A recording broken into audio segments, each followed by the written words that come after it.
It continues! The playoffs, ladies and gentlemen! So, off we go, and let's have a look at our next best of 5 series. We are in the losers bracket right now, which means whoever loses here, they are out.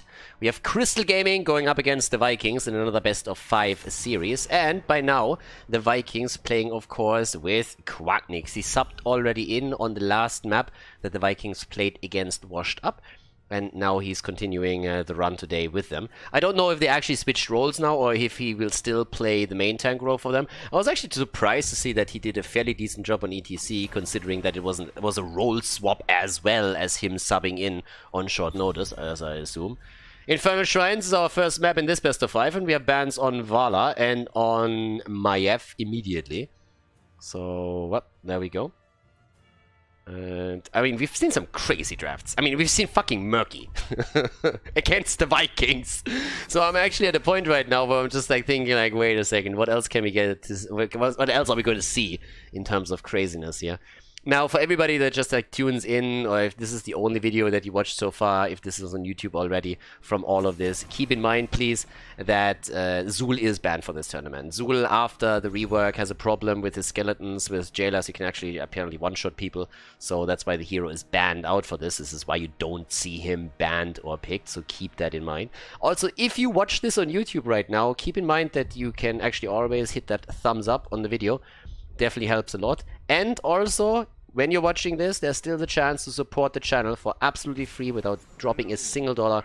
If you can spend 3-4 minutes of your time, check out the YouTube description and have a look at the raid download. If you download the game with a link and you just simply play through the 20-second tutorial until the dragon fight supports me directly. You've probably heard it already if you watch the YouTube videos regularly. If you haven't, it would be very much appreciated. Easiest way right now, I'm super happy that we have something like this, since normally to support a streamer, it's all about like, okay, are there some Twitch primes or whatnot, or any other monetary support? This one is absolutely for free, so if you want to check it out, then definitely do. It's a great way to support me right now, at least until the partnership lasts, which is probably going to be the end of the month.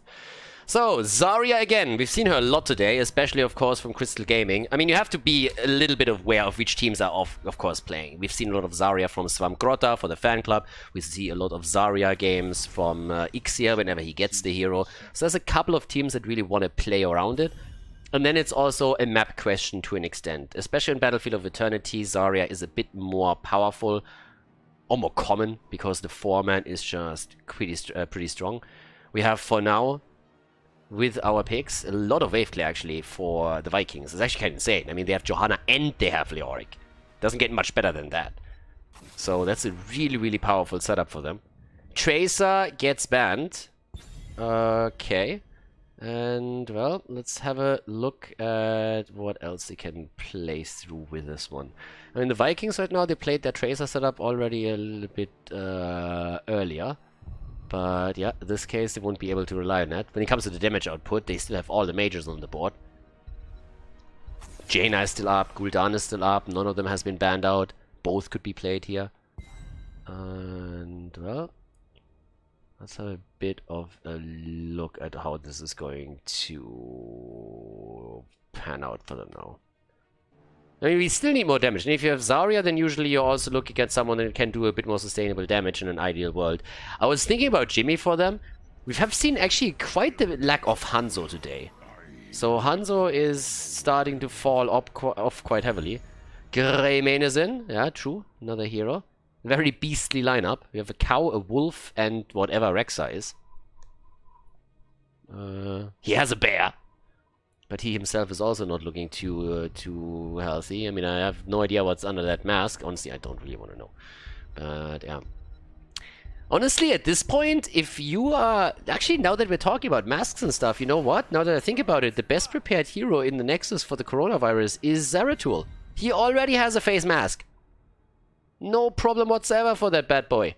That's why he's wearing it. It's all about the hygiene and staying safe there. Good on you, Zeratul. I bet he's washing his hands regularly. I bet he does. Falstad and Gul'dan get played. So yes, Quacknix actually now in a damage dealer position. And as a support, we have Oriel now for Crystal Gaming.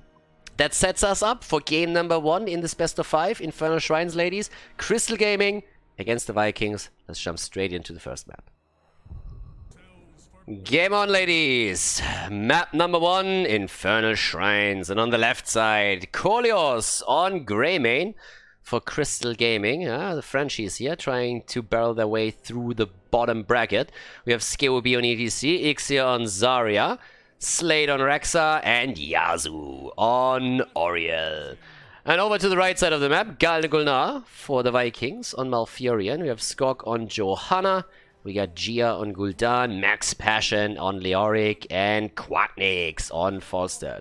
Quacknix subbing in for Berghult, who had to jump out already on the last map against Washed Up, and Macke is currently suspiciously absent as well, and therefore Gia replacing him too. So the Vikings definitely in a setup where they are a little bit laissez-faire around all of this. Playoffs, definitely something where they are, well, didn't really have the time to get everybody together here apparently today. So yeah, either way.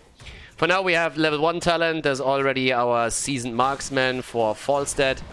We have at the same time now also Laws of Hope on level 1 for Johanna. So no hold your ground for them.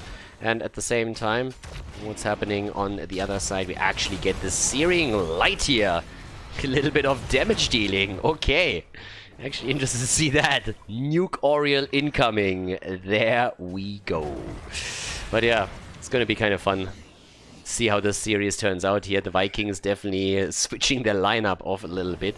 Having a lot of sub players jumping in today to help them out here. But Crystal Gaming has actually pulled off a pretty solid series in their first set today. Let's see if they can move through the lower bracket and take their opponent down here. Or if at the end of the day the Vikings are going to advance.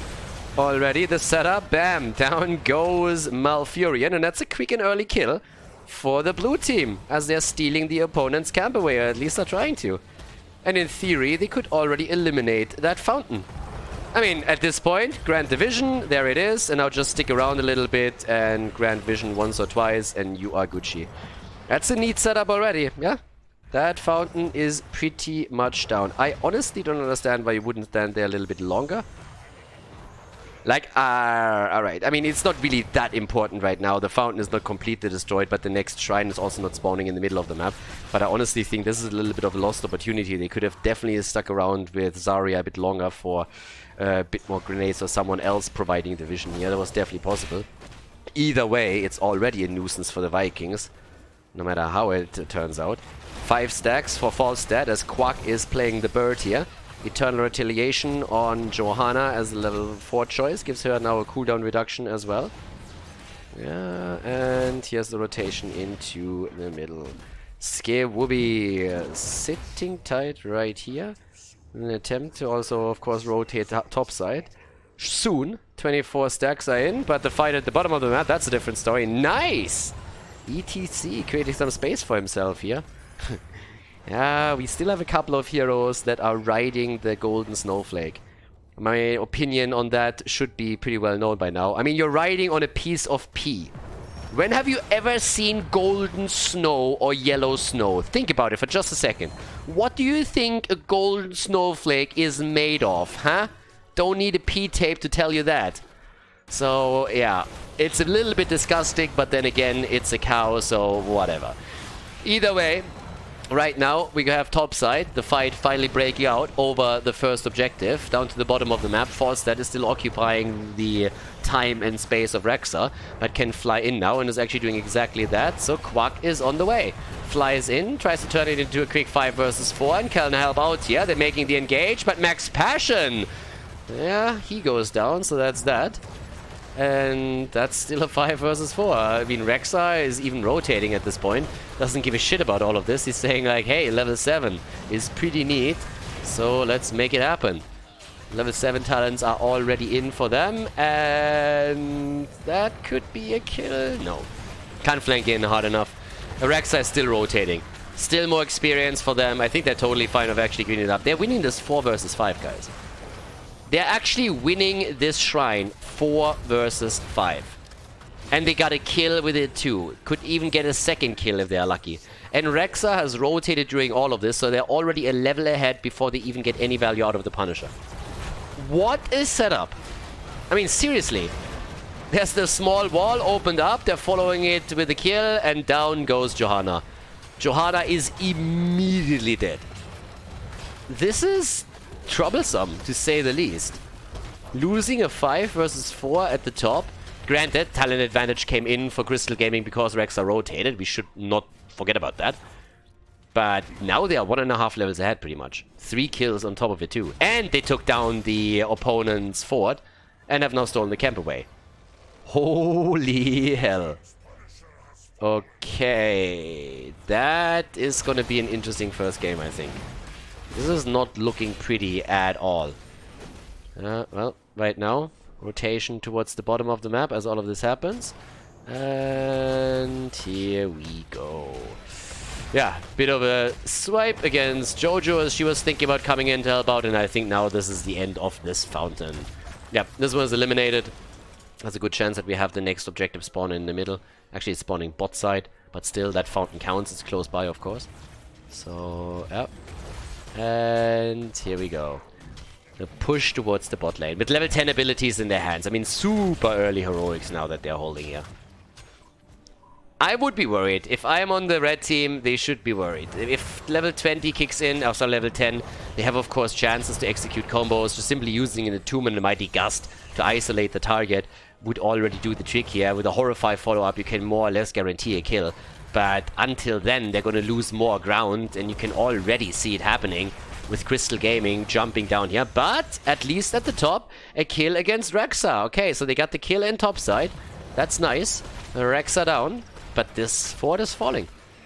So they are heavily ahead with this now. And there we go. The rotation towards the middle. I mean, the middle is the only lane where they still have the fort, so there's that. And there we go. ETC. ETC. Slide. Ah, the Horrify. It hits him, but at the wrong angle. But they still can get the kill, can't they? Yeah, he's gonna fall. He can delay it, but he's not going to be able to stay safe here. You're kidding, right? Zarya, the savior, and Quark, no! Walks like a duck, quacks like a duck, dies like a duck. It's a Quacknix. Okay, Quark is down 4 kills against 1. Zarya denying the kill. It was well done, actually. I mean, I saw ETC already dead. If not for Zarya coming in with the shield, that would have been it right there. But holy hell. So yeah, good setup. So now in the mid lane, they can even destroy the wall a little bit more. But yeah. Now with 30 stacks for Gul'dan, at least he is getting farther and farther ahead here. But an interesting one. Okay, top side. Still a little bit of experience for them. Level lead is still intact, so they can go for level 13 talents and try to set themselves up here. Already have down to the bottom of the map even more action happening as the waves get pushed out. They're trying to play around potential flanks, set a couple of traps up with bushes. And let's go. Everybody with a safe rotation. I mean, you can literally tell on the minimap how they are afraid of going into these nooks and crannies, trying to stay away from all of those brushes. But as it stands, here's the attack again. Good wave clear on the red team side. I really don't know if they can win a fight now. I'm so shocked still that they lost earlier today at the top lane. And already the blue team is establishing themselves on the shrine. But now the heroic abilities are in, and that is going to change things. Max Passion in max trouble, and he is max dead. As Rexa unleashes the boars again. And they're trying to get even more damage. But it's 22 versus 24, and they're controlling the choke point now. And yep, Falstad is already abandoning the situation and saying like, fuck it boys, I'm topside. I'm defending, I'm helping. But they're not going to help with that Punisher. Level 13 talents, of course, big deal. One of the main reasons why the Vikings had trouble in this situation. But here we go. There's the setup. Moving through the bottom. Trying to slow poke against Max Passion here. And this is a pretty brutal push. Especially since the mid lane has also been set up, so this is attacking the fort. Might not take it out completely. That's definitely gonna do some work. And off we go. Small wall opened up, Punisher jumping over, nobody following it up yet. They're trying to take down the wall first. Zarya again in the thick of things, up at the front, and they are going for the keep. Fort in the middle, still getting attacked. There's a big minion wave building up. Oh, the save!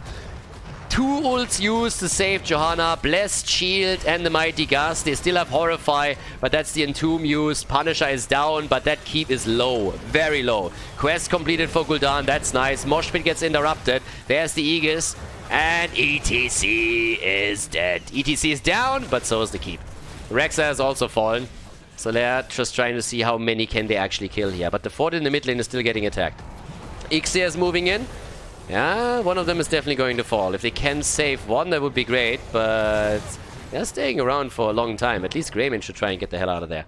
So that's 1 kill, that's another kill. 4 heroes die in total, but they get the keep and they nearly take down the fort in the mid lane thanks to the camp that they got earlier. Oh! Koda was fucked up a little bit. Dude, you could have just walked away. But nope. Oh, maybe. Yeah, he's still trying, but yeah, a little bit of wave clear. Please try and Hearthstone, that would be funny. No, not quite. Okay, so yeah, he's gonna die for sure. But look at what happened. Like, he bought time by moving around, and of course they're still now down a hero, but previously the situation was that 4 heroes were dead, and they could have taken camps on the map, for example.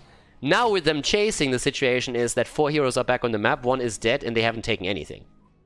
So him buying time was actually, given the situation that he was in, the best thing that he could do. There is, of course, now a gap, no gap anymore in experience. 15.5 versus 15.5. I mean, that's the advantage if you kill that many heroes. But from a map aspect, macro, like speaking macro, totally different setup now. Totally different setup. Okay, bottom of the map. 5 against 6 at this point. And we're going in. Yep, Yasuo, Ixir, all sitting tight. 16 talents are in for one team, not for the other. Oh, that's a problem. And that's a kill against ETC. I was worried about Falster there for a second. That looked like a kill. Rexa wasn't here, though. They might actually be able to get back into this. They're trying. And, well, let's see. Oh! 5 kills against 7. Falster by now also with the Afterburner. Getting a little bit of extra speed in to burn this through, but yes, here we go. Max Passion gets lasered into the ground as we speak. There's the Blessed Shield. The attempt at a quick grab. Unsuccessful. And the blue team is trying to turn it again. I mean, for a second it really looked like the Vikings would be able to get in the momentum. But we're far from it right now. Quack the duck! Oh! He gets away. Clutch. Clutch. 7 against 7. Shrine is active. And it's just bad news, seriously. If you are on the Vikings side, if you're on the Vikings fan club or anything, then you know that this is a tricky spot for them now. They have just lost so much momentum on the map, and the kills helped them to come back into it, but ever since we then had those team fights, it just tilted in favor of the blue team again. But this could have been a kill, could still be a kill. Horrify is being used now too, and Oriel, no Aegis, mace to the face, the heal.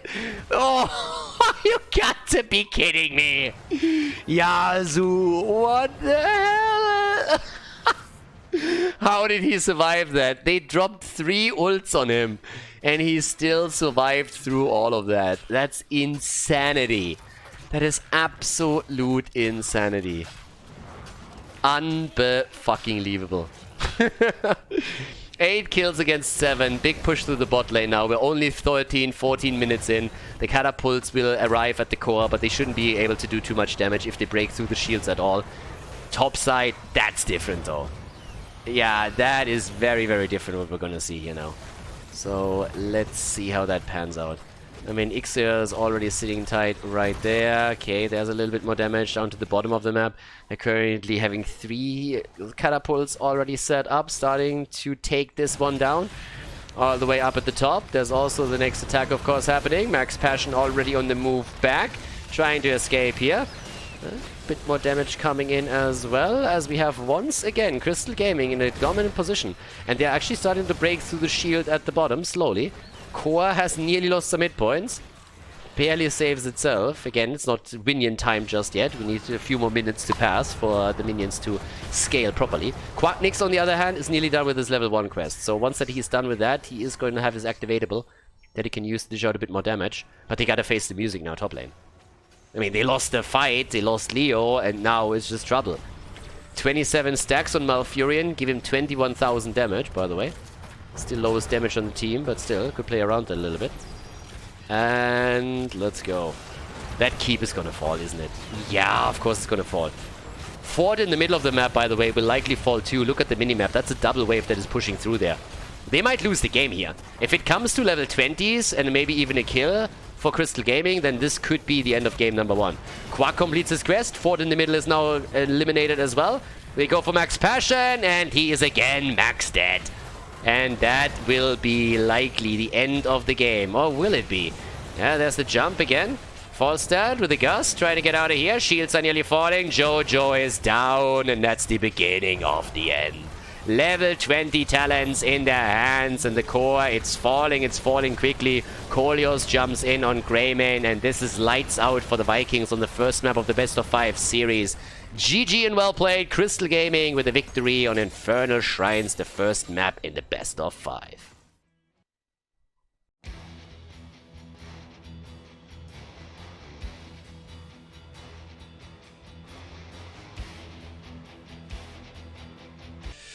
Okay guys, game number 2. Let's try this again. We actually had the lobby started up once already, and we're halfway through the draft and one of the players dropped out, so I assume that half of the draft is going to be very, very quick right now. Crystal Gaming is obviously in the lead after a quite solid performance in game number 1. Now on Sky Temple. I guess they have to double check what they banned the last time, or do we actually get a completely new draft? We're going to find out in a second. There's the Maiev ban. Last time it was banned. Maiev was banned, Deathwing was banned, we had a ban on Abathar, and we had a ban on Vala, if I'm not mistaken. So I would assume that we're going to go through the same ban and pick pattern up to the point where one of the players jumped out. And yes, that's exactly what we're going to see here. So, the one thing that we talked about the last time that the draft was actually like more live than now was that the Vikings for some reason didn't ban Zarya. And Zarya is actually still a hero that is picked by Ixe every single time he gets a chance to. I honestly just want to see Zarya banned once so we see him back on his Lucio or even his Brightwing, which are 2 heroes that he plays incredibly well. They start with the Zarya and ETC rotation, which is pretty much the same setup they had in the last game, whereas Rexa and Rhaegar being picked for the Vikings. So the entire lineup right now, we're going to see the ban on Falstad coming in now for Crystal Gaming, which is pretty much where we stopped the last time. So they're denying some of the globals that you could actually play here. And also, in addition to that, if you have Mighty Gust plus Sanctification, you have 2 tools you can use on boss fights. And that is actually really, really scary if you're Crystal Gaming and you might at some point be forced into a boss battle. So Falstad gets banned out. And it's also targeting, of course, Quadnix to an extent. But we'll see how else they're going to play around this. Okay, Lucio gets banned, regardless of Ixe already logging in Zarya. They don't want to go up against Lucio here, when it comes to the support side. I mean, they could literally just go into a very similar setup to what they had previously. Pick Oriel, for example. This time they have a chance to drop Greymane if they want, so they could go for Greymane together with the Zarya combo. Get another side laner, then there is tons of options right now for Crystal Gaming. The opening that they have would even allow them to put ETC onto the side lane, but they go Dehaka, there's Greymane. It's pretty much what you would expect at this point. Solid setup. Right down the alley. Exactly their style. And yeah, the Vikings. That's a question. Can they actually deal with it this time? It's a different map. Very different map. A lot more scripted, especially at the beginning. With the rotations, where you want to be with their heroes. Do we get some kind of global for them? That's another question, of course. For the Vikings.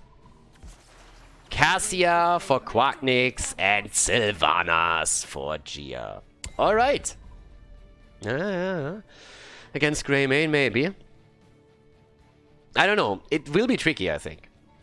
So far, I really like the way that Crystal Gaming played game number 1 in this best of 5. There's Ana. Ana as a last pick. You don't see that all that often. Anyways, game number 2. We're ready for it. Sky Temple is the map, so let's go in and see if Crystal Gaming can win a second game in a row, or if the Vikings will tie up the series right now here on our second map in the best of 5 series. Game number 2, the blue team, Crystal Gaming, Khaldor on Greymane, Ixia on Zarya, we have Slate on Dehaka, Skewubi on ETC, and Yazu is playing Ana. Okay, game on. On the right side of the map, we are seeing the Vikings currently without a game in this series. At this point, we have Quacknix on Cassia, Galnegulna on Rhaegar. We currently have Skog on Tyrael, Max Passion on Rexa, and Gia is playing Sylvanas. Alright, ladies, let's go. Up to the top. Again, the potential fight over the vision point, which we've actually in this case not really seen. Nobody's really fighting for it just yet, but there's always the potential that it happens. But it was more so a 4-man move down to the bottom of the map in an attempt to take a few of these towers down. They damaged one, but couldn't really take it apart. But of course, the aggression is always kinda nice in this case. So, whereas we have at the top one-on-one scenarios in the middle and the top lane, we have down at the bottom of the map most of the aggression happening now with the Zarya 3-man that is going up against Rhaegar, Cassia, and Sylvanas. So a lot of the damage dealers are actually involved in the skirmish down at the bottom of the map. And Tyrael is jumping in now as well. He wants a piece of the action and he gets it. Gets a piece of Zarya to be exact, and that's first blood. Vikings opening game number 2 up with a bit of a bang. Me likey, nicely done by them. And up at the top, Dehaka was for just a few seconds also in slight trouble. So far, so good. Now camps get attacked immediately, and that's of course the beauty of having Rhaegar in your lineup, that you are much quicker on those camps as well. The entire team is helping out, or really the entire team. So that's kind of neat. And on the other side we have a Wolf too. We can do a little bit of work here. So this one is taken down quickly. Both teams now can rotate towards the bruiser camps and claim those. The red team is a little bit quicker on that rotation. It is setting that up as we speak. Cassia with the Lightning Fury build, which means that we're gonna have Quack trying to get those stacks in as reliably as he can. And he's currently the only one at the bottom of the map that is fighting off against all of this. So yeah, he's sitting tight right now. Get some serious work done against Quacknix. No, not against himself, sorry, the rest of the team against Quacknix. But yeah, he is currently therefore sitting at 8 stacks, but they can't get the kill against him. But they are definitely heavily focused on that bot lane. Damn. I mean, again, objective later on, around level 10 spawns bot side, so if you are able to deliver the fountain, drop it before all of this happens, then you usually have the upper hand. That has actually in the past, especially in HGC games, always been a bit of a focus point, especially in the early stages of HGC, where you could see massive pushes around the bot lane to take that fountain down and set yourself up for the second objective phase. But the top lane also highly important right now. Now Dehaka is actually topside. Normally at the beginning of the game you see the global at the bottom of the map, or well, more often so than not, because then you can still push out an additional lane and then just jump into the middle or the top when the objective fight starts over the 2 temples that are in the first rotation. But over here, it's still pretty fairly even. The camp was eliminated, and now Ixia is trying to get his own camp set up topside to help out with all of this. But he's already a bit late on that, and the temples are now starting to spawn on the map, which means that it's time to get the first few shots locked in. Khaldor's down at the bottom of the map also, just moving away as Quacknix is starting to jump in again. So there's that. Top lane, that's where they're already trying to go for the trade. Yeah, that's actually interesting, because the blue team might have an opportunity to get a little bit more than only 1. So yeah, they're moving in as we speak in the attempt to claim this right now. Can't quite make the play just yet, but I mean, hey, we're getting there, right? So top side, already pushing this out. We have currently only a single kill in this game, so not really a whole lot. But yeah, there's the setup again, as at the bottom of the map. They're still going for the structures. They're doing the exact same thing pretty much that we've already anticipated earlier. Coming in for the kills and trying to take them down here. Take a few structures down, get themselves ahead. And I mean, I've been repeating this over and over again in the past, but if you can take structures down without the help of the objective, you're always going to be in a great position in the later stages of the game when you pretty much just want to trade temples, and you will eventually get massively ahead by this. So that's kind of true here too, but it's only to an extent true if you lose all of those shots. You can't lose a double temple just to get that, so that's not working out. The kill against Cassia is great though, so they not only get the wall, but they get the Cassia kill. Now they take the fountain down, which gives them a fantastic position for the next objective. This is actually a really, really good setup now for the blue team. A heavy commitment, of course, at the bottom of the map. Don't get me wrong. They lost the top fort, and now they're just now taking the bottom fort as an exchange. But this is an important lane. This is the lane the boss travels along, and it's the lane where the next objective spawns. So, interesting setup, for sure. And they are taking now the camps that are also spawning at the bottom of the map. It's a pretty aggressive lineup here for them. There's an attempt to deal with that and take maybe the camp away from them, but that didn't work out. If they can get a kill here, that would of course be a dream, but we're not quite that far in yet. But that's pretty respectable. Slight deficit in experience, but as I said, the bot lane is going to become more and more important as the next objective spawns, because without a fountain, it's tricky for the Vikings to fight for that temple.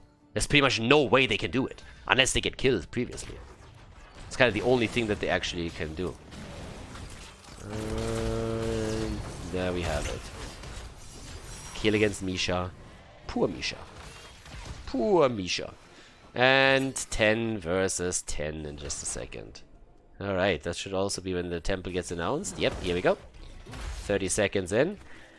Let's get ready, ladies. Time to rock and roll. Oh yeah. Skibooby is our sitting tight. Eye of Horus. Okay. Seeing the Eye of Horus here. For Anna. They like that stuff. Rexa is dead! No. Poor Rexa. Rexa eliminated, so he's down, and that could not have come at a worse time. Well, actually, there's nobody at the bot lane yet, unless the Haka burrows down. Does he? No, doesn't seem like it.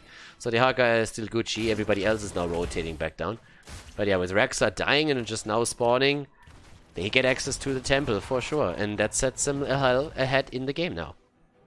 Alright, so there's the minions coming in, this one's gone, everybody moves away, camp topside.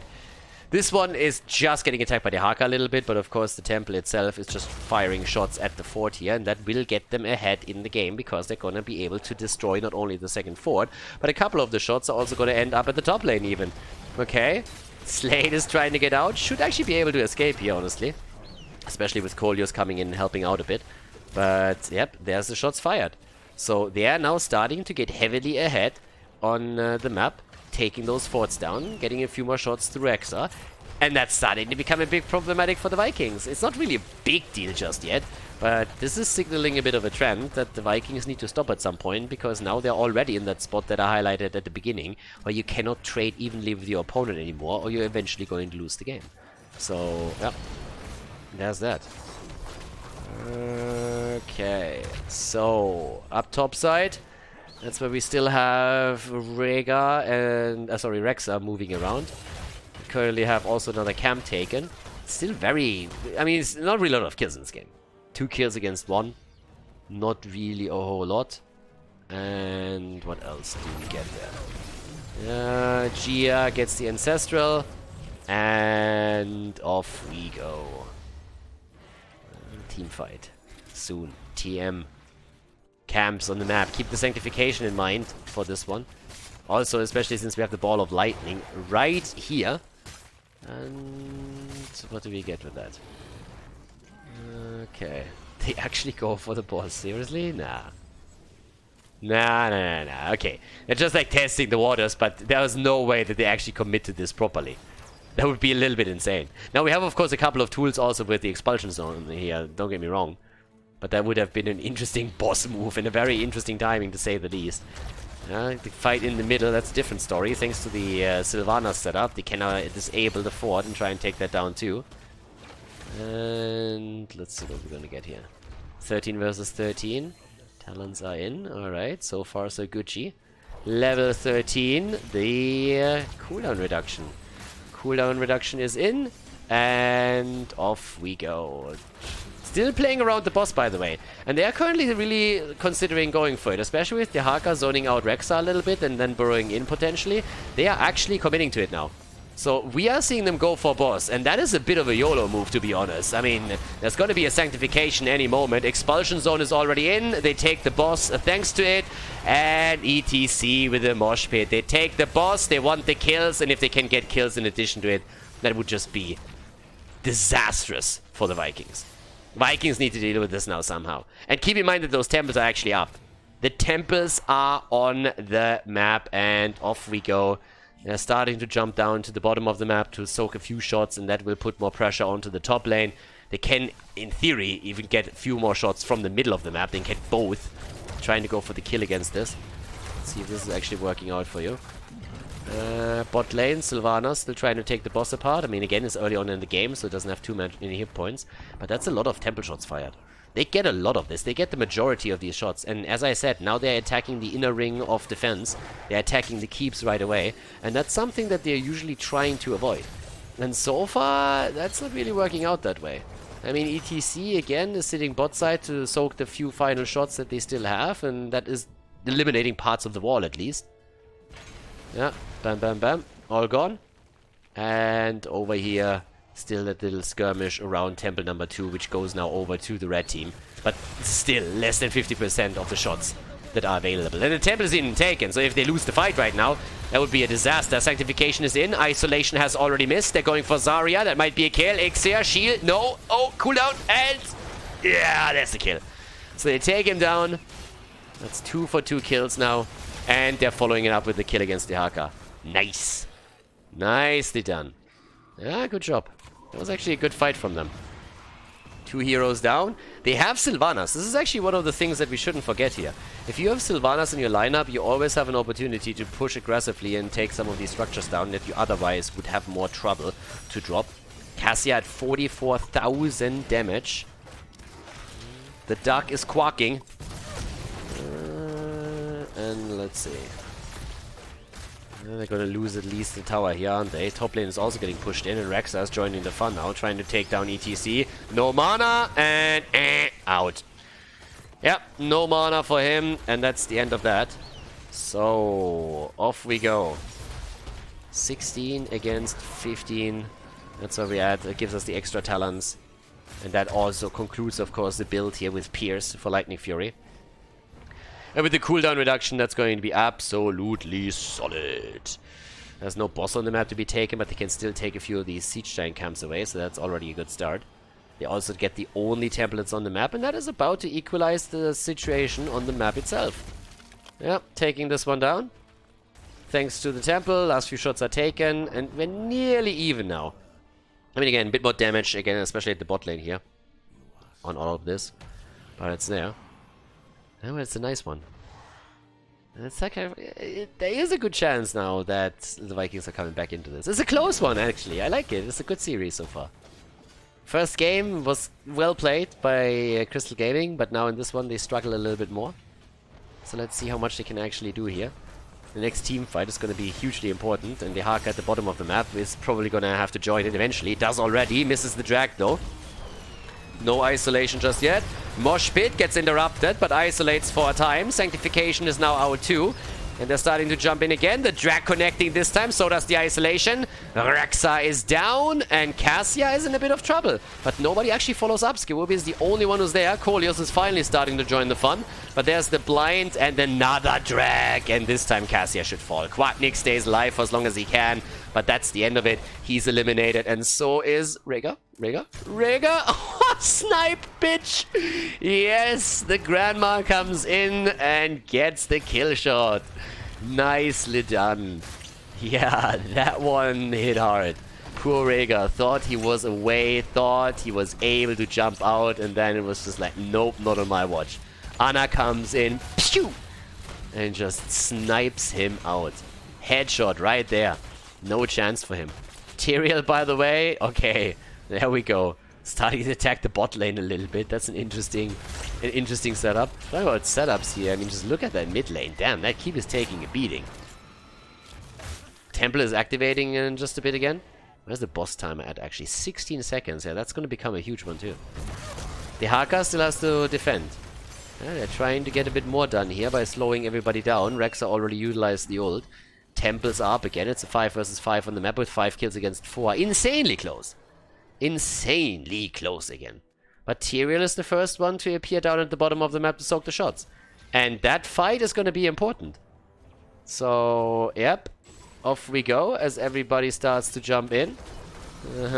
Skog is buying himself a bit more time. Dehaka needs to definitely come down here and help out too. And there we go. Dehaka moving in. So is Tyrael though. And that's the fight. And Rexa is already getting down. Oh my god. Like, I mean, he's getting wrecked here. Yeah. He should rename himself Wrecked Sir. Yeah. Get wrecked, sir. Time and time again, he gets murdered in these fights. I mean, they dropped him in the last 2-3 team fights without a second of hesitation. Now again an attempt by Dehaka to get something done here. That didn't work out, but they can now take those shots at the bottom. And that is actually a fair share of tower shots remaining. And they go for the boss too. Oh, this is going to be that bad. Oh, yes. There's no way. They still have the expulsion zone. Even if they scout it out, they won't be able to do anything about it. There's no way. Like, what does he have on 13? Sword of Justice. He doesn't have Hold Your Ground. So that's going to be an expulsion zone right here. Easy pick.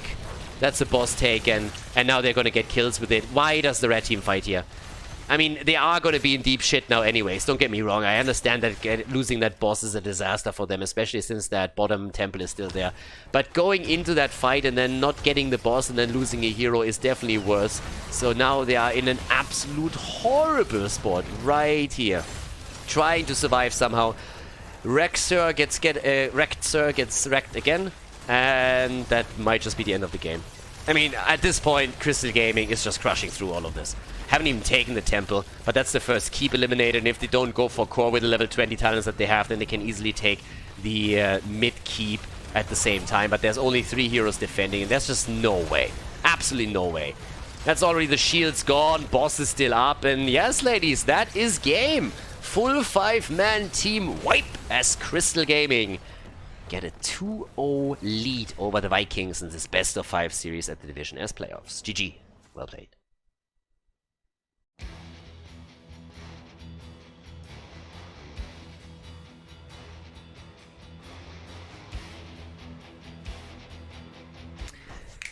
Game number 3 might be the last one in this series, depending on the result. We currently have Crystal Gaming with a 2-0 lead over the Vikings, doing pretty well here in this series, I gotta say. And yeah, making a pretty strong argument for them moving forward in the tournament. Now, of course, it has to be mentioned that we currently have, so to say, 2 substitute players on the side of the Vikings. But then again, if you don't take the serious, then that's just what happens. And they said that for them, it's just something where to have a little bit of fun, everything, which is totally fine, but that also results in them now being 2 games behind. They have, of course, really good players that subbed in. I mean, Gia and Quacknix are quite strong and have a ton of experience here too. Vala gets banned out, that's the first thing that happens. But now they're on Volskaya Foundry. And I would really think that at this point we're gonna get the Zarya ban eventually, right? I mean, it has to kind of happen. So, if they don't ban Zarya here, which is one of the maps where Zarya was always banned even outside of playing against Crystal Gaming, then I don't know where they will do it. Finally, we get the Zarya ban. And there's the Deathwing ban right away, so now let's see if Crystal Gaming has a chance without their Zarya. So far, they've won in this series only with her, but of course there's other heroes to take now too. I mean, this is one of those maps where you get a lot of momentum out of... Anything that can keep you on the objective a bit longer and help you to establish a position is great. Blaze is strong. Misha, Rexa, always powerful. Even after the nerfs on the recent patch, where Misha now has a few less hit points, she's still going to be a huge asset when it comes to buying some time there. ETC gets banned too, so this is exactly the opening that we've seen from Crystal Gaming in the last 2 maps. They banned both of the heroes out, which leads us to an Ana first pick on this map, which is also quite powerful. And what else are we getting? I'm more interested to see, honestly, what's going to be played in terms of offlaners at this point. Especially if Rexa is going to make an appearance or not. Also, are we going to get Li Ming, for example, back in? That's another big question. Question answered. Li Ming and Malfurion.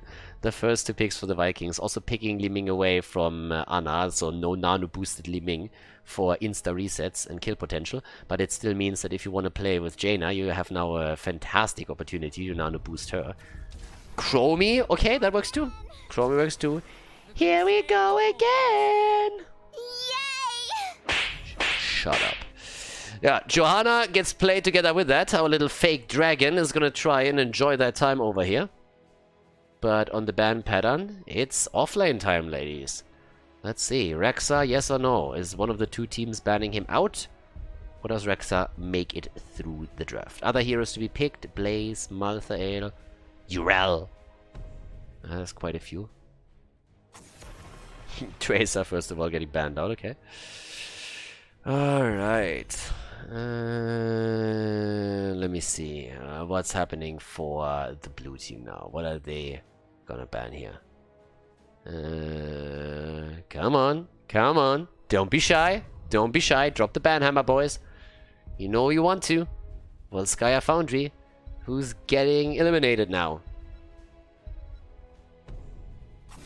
Garrosh. Yeah, no flip into the root. Okay. Cool. Why not? Why not? What else? I mean, now we have double pick coming in. So with Johanna taken away, ETC banned out, with Garrosh banned, what's left? You could go into Mal'Ganis, for example. You could still play around Tyrael if you wanted to at this point. I don't think we're going to see the Dwarf. Possible, but I don't think so. Stitches! Yes! Psycho Stitches as well. I like it. Okay, Stitches hook into Malfurion Root. And, well, let's not forget, since the, not the last patch, but the one before that, Stitches has now Fishing Hook on level 13, so that makes him a bit more dangerous. But, yeah, nice. I like it. Stitches today. We have a good day coming up here. It's actually kind of cool. So, I mean, coming up. Casting for 8 hours straight so far already. We're gonna definitely hit the 10 hours today. Malthael and Genji. Okay. Genji is in as well. Nice. Yeah, we get pretty much everything today at least once. Nah, we're not quite there yet, but there is a lot of variation that we get today when it comes to heroes picks. I mean, hey, we had Murky earlier. Murky, and we had the Vikings, I think, twice. Okay, last pick. Gia, is it going to be a Junkrat play finally? Nope, it's Thrall, triple frontline. Ladies and gentlemen, game number 3 in the best of 5 series, Volskaya Foundry. Let's go straight in without further ado. Game number 3, Volskaya Foundry, and on the blue team side, Koleos on Chromie, Slate on Malthael. We have Yasuo and Genji, Skibubi on Johanna, and Ixir is playing Ana.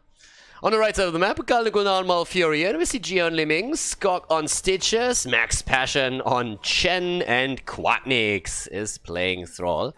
Alright, should be a fun one right now, especially with Stitches in the game. Problem is, of course, that Chromie has a very target-rich environment on the other side. When we're looking at all of those melee heroes, should be able to get a lot of hits connected, and that could hurt quite a bit. So, over here, already the setup with, yes, good old Stitches going into the Hungry for More, which is a pretty fun one if you are able to get a lot of globes together. It's one of the reasons why when you play Stitches, for example, on Tomb of the Spider Queen, then it's a fantastic talent. Other lanes, always a question of how many globes can you actually get, but it's definitely possible if you're diligent about the globe collection to get 10,000 hit points or more in a long drawn out game. So Skok could become a big problem later on. But for now, we'll see where all of this goes. Keep in mind, it's not only about the hit point pool. You get 30 hit points for every globe that you collect, but at the same time, if you have 15, 30, 45, or 60 globes, you always get 5% extra movement speed. So you can end up with an extra 20% easily in the late game, which is pretty solid there still. But okay, as all of this happens, let's get a little bit of an idea of what's happening on the lanes. Down at the bottom of the map, it's where Chen is battling off against Malthael.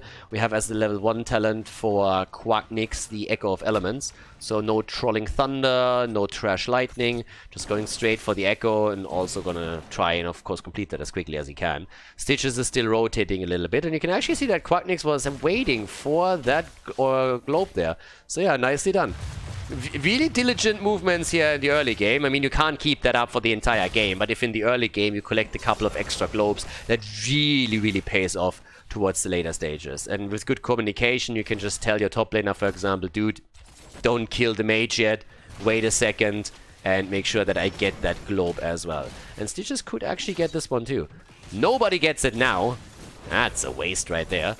Of course, the turret cams are already taken. 1 minute in, they spawn, and teams are very, very disciplined when it comes to grabbing those as quickly as they possibly can. Yeah, but Stitches moves in again. Could actually try and hold that globe too, but nope, it gets stolen away.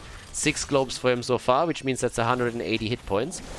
That was a really good hook and a nice setup, and nearly ended with a kill on Yasu. But Genji survives. So far, so good. Nicely done. Yeah, Stitches is now in a position where, of course, it's going to be a bit trickier for him to get those globes if he doesn't move onto the lanes anymore and tries to play in around that. But as it stands, we have a slight lead in experience for the Vikings. Now, of course, they need to start a reverse sweep if they really want to play this one through. Stitches! And he's down. Stitches is dead. Malthael capitalizing on the situation. Genji's jumping in. Oh boy, that's a double kill. That's a double kill, and that's extra items. Genji survives, and that's not a good start here. Definitely not. Now, keep in mind that with Stitches actually getting a higher hit point pool, Malthael eventually is just going to absolutely kill it on the damage numbers if it ever comes to that. I mean, that's going to be his prime target as the game continues anyways. Level 4 talents now gives us, first of all, dominance. But there's already a small advantage now for Crystal Gaming on the objective as they're going in for this one. So far, so good for them. And, yep, off we go. Skill will be sitting tight. Coleus is sitting there now too. Everybody is starting to push it out. Early level 7 for the blue team. Nothing the red team can do about all of this right now. They have to just wait this out. Wait for level 7. And I'm not quite sure. They don't really have to give it up, the first objective. But they will be far, far behind. Stitches with a hook. Follow up. And Genji zips out. Chain Lightning connects with him, but Ana can just simply top him up again, so that's not a problem. Level 7 is now ready on both sides, but you can already tell it's 93% on the progress. Chen jumping into the back line on Ana. Turret is already out, so that's already a big deal. Turret is out, and the healing beacon too. So they hold on to the spot, and they get it. Protector number 1 has been taken. Yeah, and with this, traditionally, you would open up the mid lane, and then rotate top to try and take the fountain down. That's the traditional rotation. And we'll see if they actually stick to that, or if they instead try to take, let's say, the fort down in the middle, or do something along those lines. Doesn't really seem like it. Instead, they're just moving topside as more or less expected. Quack is at 19 stacks for the Echoed Corruption. Yeah, sure. Echoed Corruption on Thrall. The Echo of Elements, which means that he needs 1 more stack to complete this. There's a hook. Iron Skin is in. Alright, Jojo's gonna make it out. Oh, Stitches! Yeah, he eats quite a lot of the damage here, but Chromie is in no position to actually eliminate him. So the wall is opened up and the fountain has taken some damage, which means they can take it earlier before the next objective spawns. That usually happens around level 13 talents, so we're still a bit away from it. Yeah, if they can drop a few more skills onto him, that would be nice, but Stitches actually goes down. Stitches is down, they're trying for more, and they're going for Thrall. I don't really think they can get the kill, but eliminating the fountain is already half the battle here for the next objective, so that's nice. 12 stacks for Stitcher, so it's 3 away from getting the first 5% extra movement speed. And Quark moved out a little bit too far and got baited. Yeah, Quark dead, and that's the end of the fort, I'd say. Entire level ahead. Storm Talons. And who is suicidal enough to actually move in here and try and stop this? I don't think anybody. Especially with Malthael being in a position where he could also rotate topside if he really needed to. So the fort is already down. That's a bad start into this third game, especially when you're trying to initiate a reverse sweep. So, yeah. This is not really great. 4 against 0, the kill count. And now, of course, full control over the map for the time being. Which means that you get the extra items all over the place. And that's, first of all, the healing beacon at the bottom left. That's also going to be another turret. At least the red team took their own. So that helps. Top keg plays incoming from Max Passion on Chen with his level 10 choice. But Stitcher, so far, not making any moves. I assume... I mean, again, there's 2 ways to play this. You can top keg a target away, or the team away, if Stitches goes for Gorge. But on the fight itself, it would be better to have Putrid Bile. So if you're actually trying to go and fight on the control point, then Putrid Bile is definitely the better choice, especially when you are also comboing it off with Earthquake. But if you're trying to coordinate with Chen and get a hook, get a Gorge, and then Chen kicks the rest of the team away, then you can isolate a target and get isolation kills, and that seems to be what they're trying to do here. If that works out like intended or not, that's a very different story, and that's something we're gonna observe now. But, yeah. A little bit tricky here. I mean, if you gorge Johanna, she's most likely going to walk away. Genji is going to zoom out too. Unless you perfectly time the Twilight Dream. Yeah, he has a good example for it. Yeah, no Twilight Dream here. But, let's see. Control point is unlocking. And as I said, level 13. That's what we're looking at. Blue team is going to hold on to that. Red team, not so much. Okay, there's the Gorge. Oh, and immediately Chromie coming in with the Temporal Loop. Yeah, good Gorge Stitches. That's a kill. Stitches is down, and that Gorge didn't do anything. That only gave them more experience. It's now 5 kills against 0 and level 13. Damn. Not a good look. Yeah, and they actually start to attack the fort in the middle of the map now, too.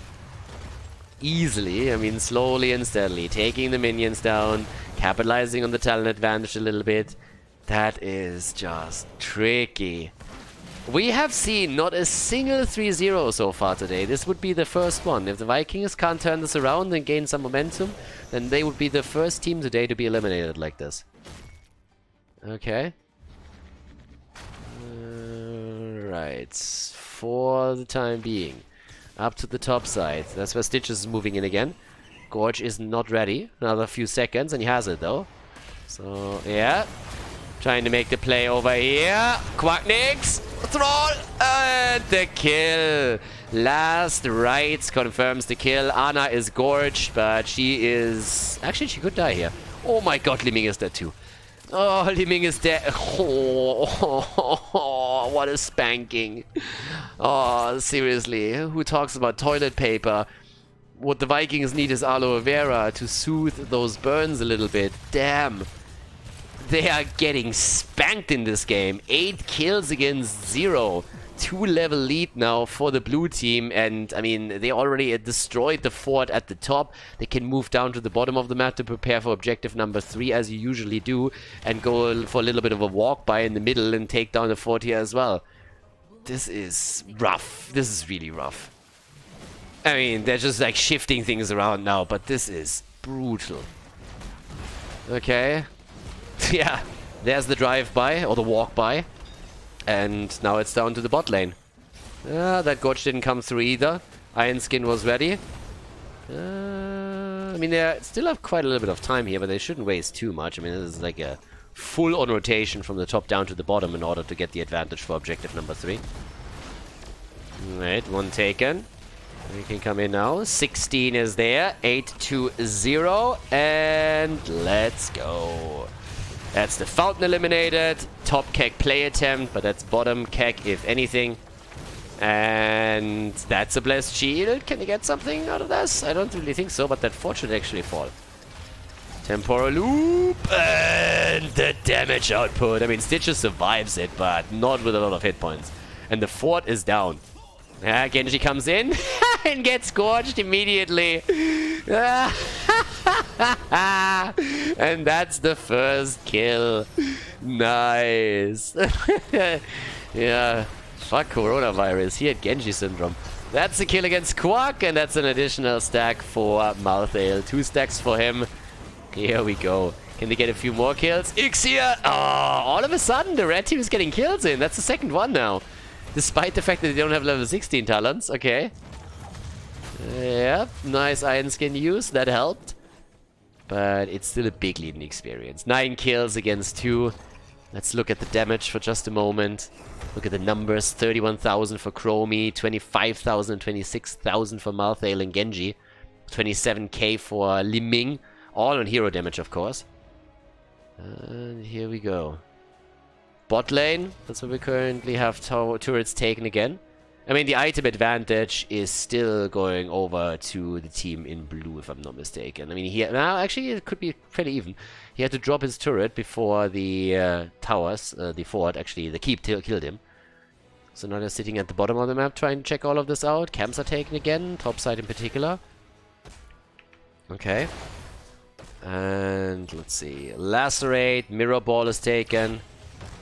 And off we go. Slade is starting to now move through the top lane, trying to get the experience here. In an ideal world to get towards level 20, I mean, it's going to be a bit tricky to really get out that far. It's a pretty fast game in terms of structures destroyed and how quickly the protectors are taken.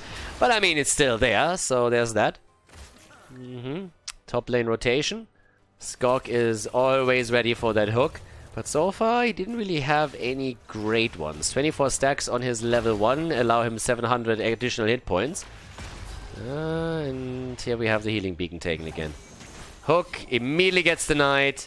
Nice Iron Skin. The root was there. The trust of Malfurion didn't really avail them anything. And let's go. Top lane is pushing. 18.5 versus 17. I mean, again, it's tough. It's really a tough spot to be in for the Vikings. You're 0-2. You know that if you lose here, you're out of the tournament. And your opponent doesn't really make any massive mistakes that you could exploit. So, yeah, control point is unlocking in another 28. They're closing in on level 19 now. I mean, worst case scenario would honestly be the blue team picking up the Protector and getting level 20 at the same time. Then the Vikings would have a tough battle. Not only to hold the key, but if a few heroes die, to even hold the core. It's not unwinnable yet, but that is a bad setup. Stitches! Oh my god, Stitches is down, Genji alive. Yeah, it doesn't get much worse than that. There's the Kek play right there. Not that he can do anything with it. Just Keks out, tries to escape. But over here, there's a bit more poke even happening. The objective is up now, and just look at the experience. It's 19.5 against 17.5. It doesn't get much worse than that. This is a bad spot to be in. And they even take the lunch money at the turret. So, yeah, they steal the turret away here. Thrall can look, but he can't do anything.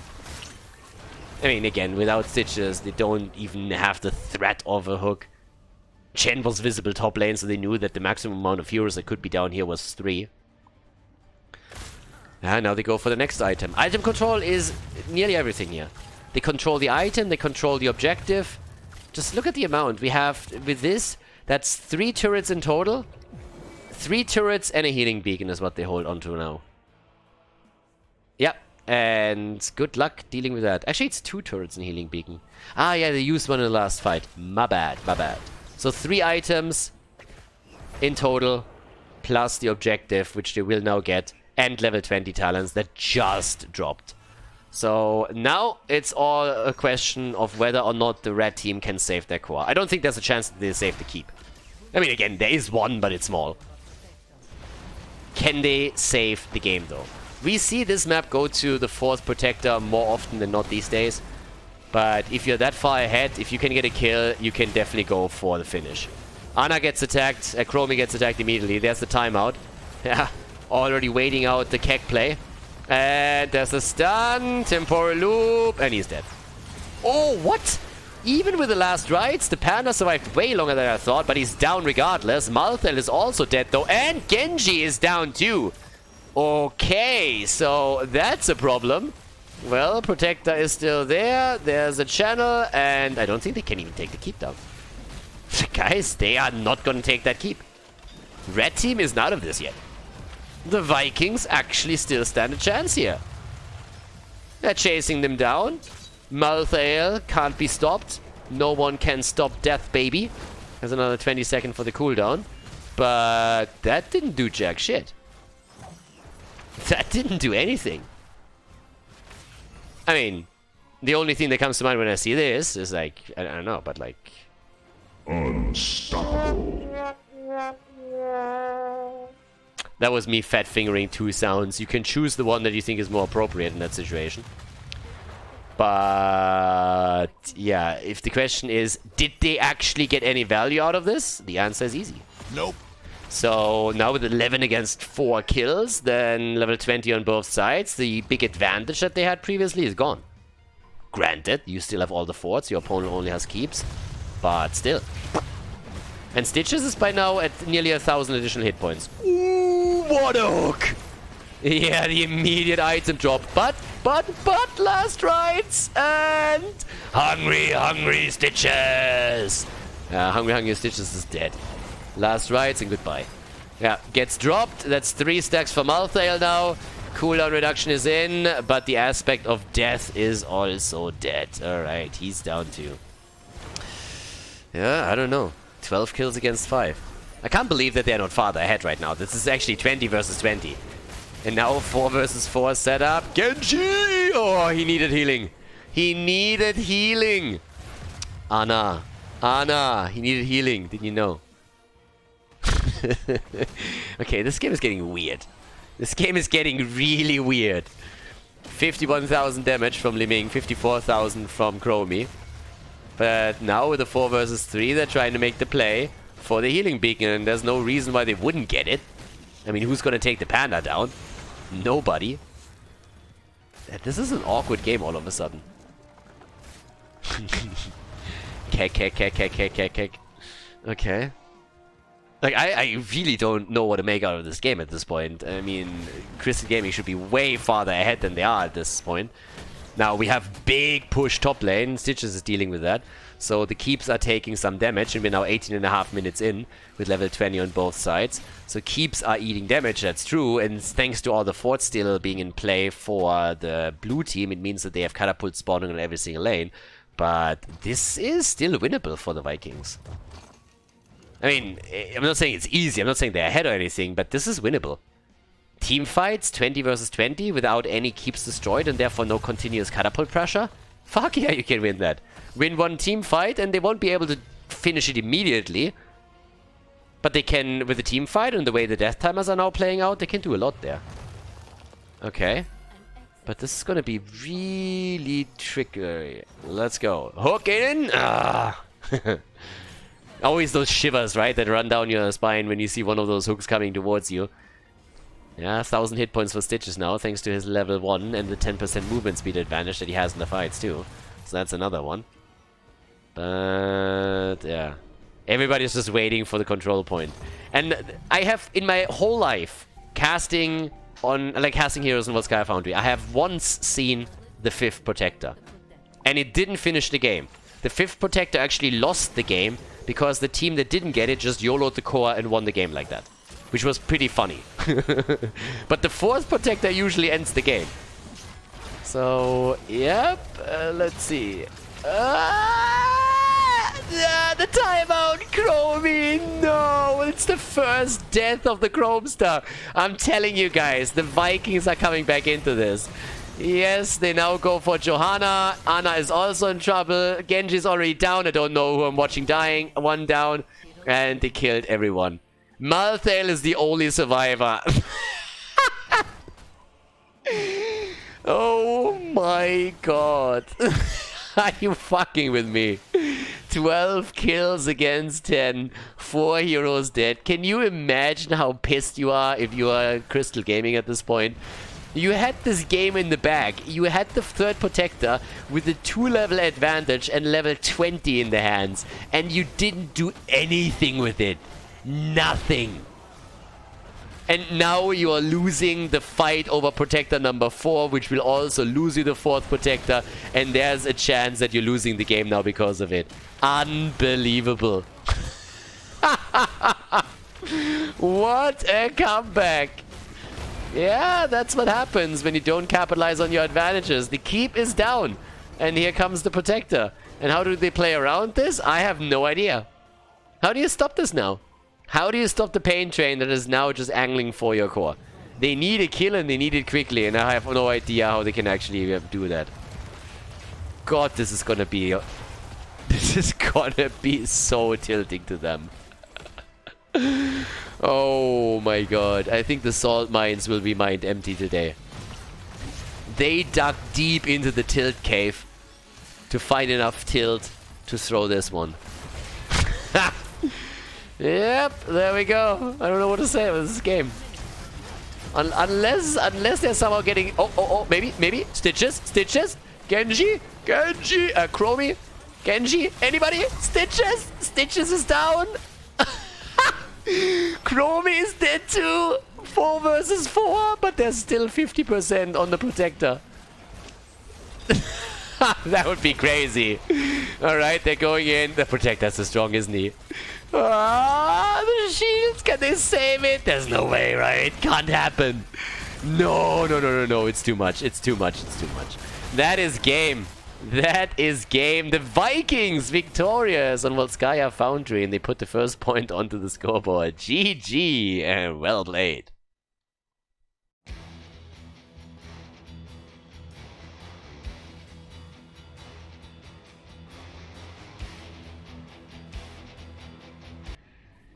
Game on! Towers of Doom! The Vikings finally put a point onto the scoreboard here. Nicely done by the ladies. So, let's see if they can actually force the 5-man series. I still have trouble wrapping my head around the fact that Crystal Gaming actually lost map 3, considering how far ahead he was there.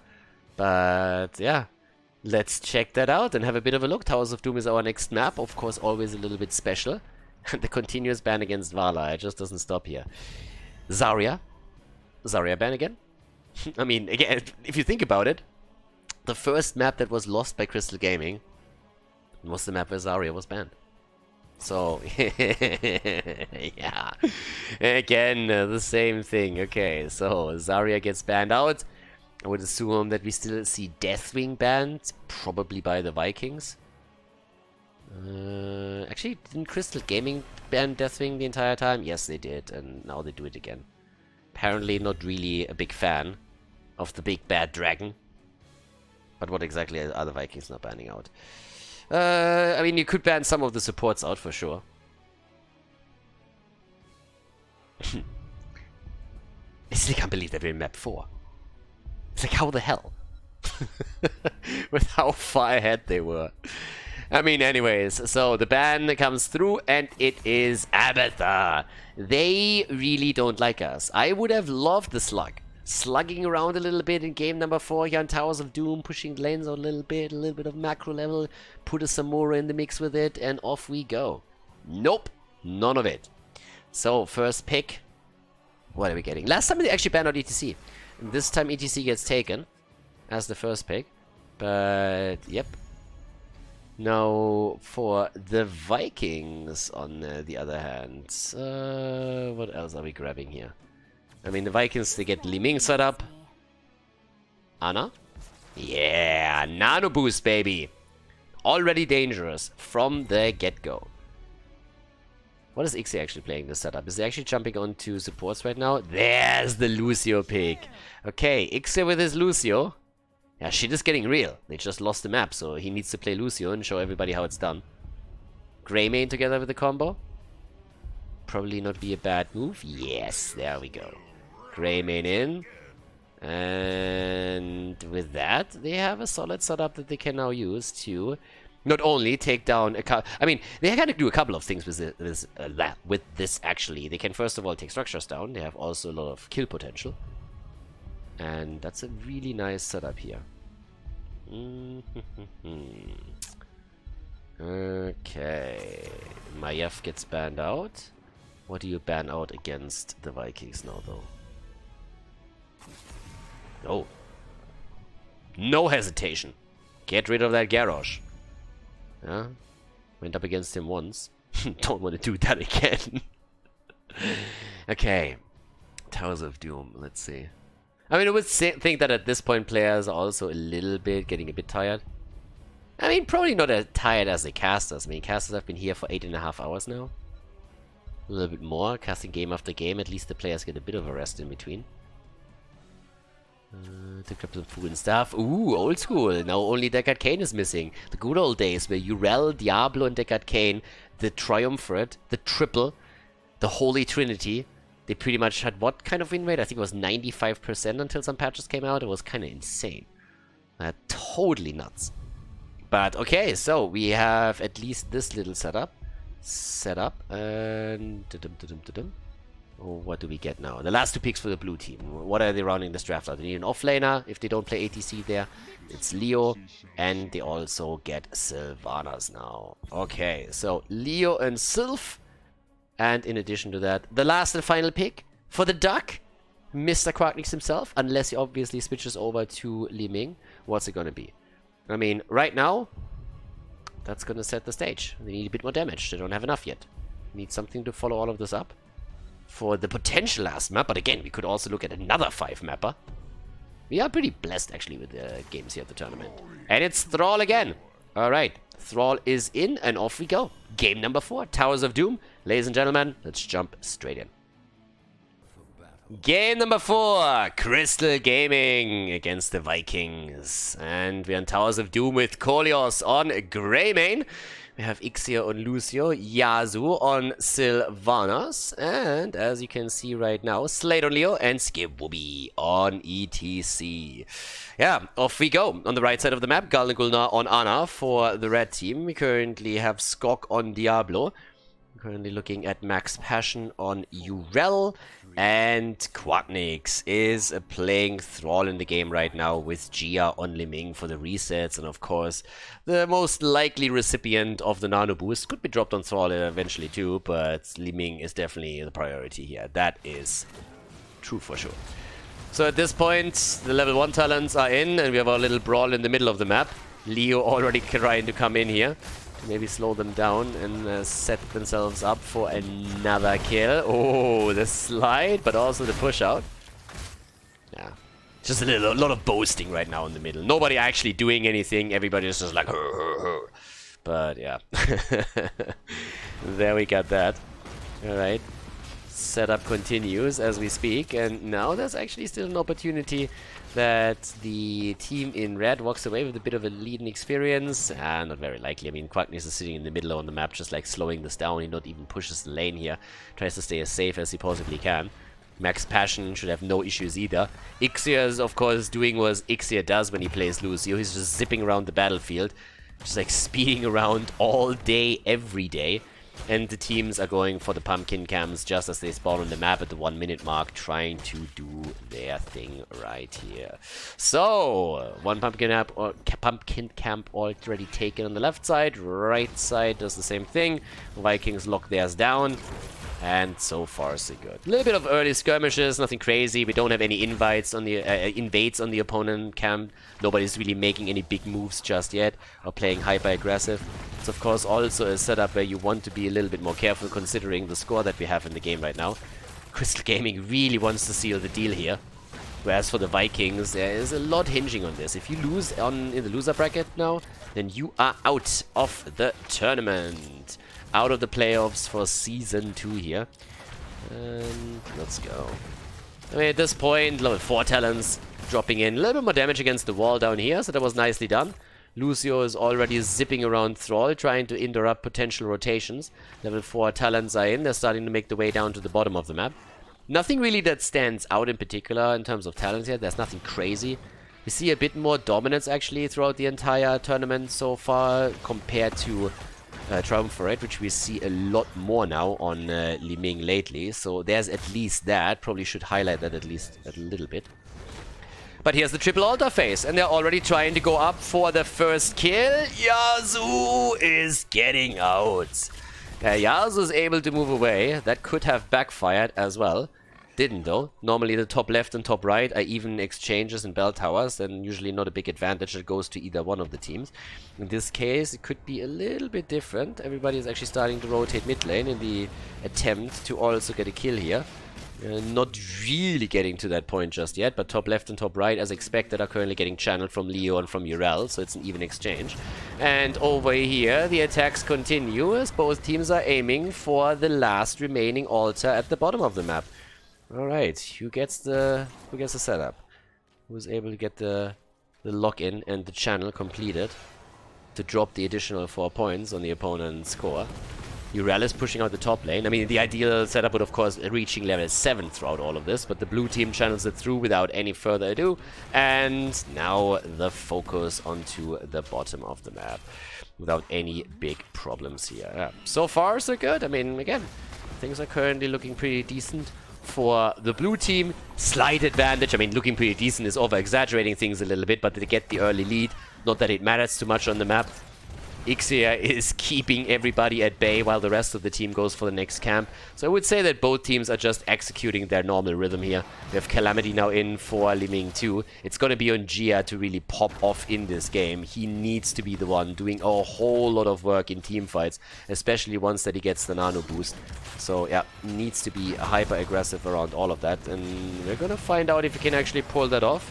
I mean, at this point, the attacks are already in over here as they're trying to go for Kolios. The camp is nearly stolen away. Everybody has a couple of heroes incredibly low, but the blue team is taking more of a beating and has to be a little bit more careful, which in this case actually leads to them retreating.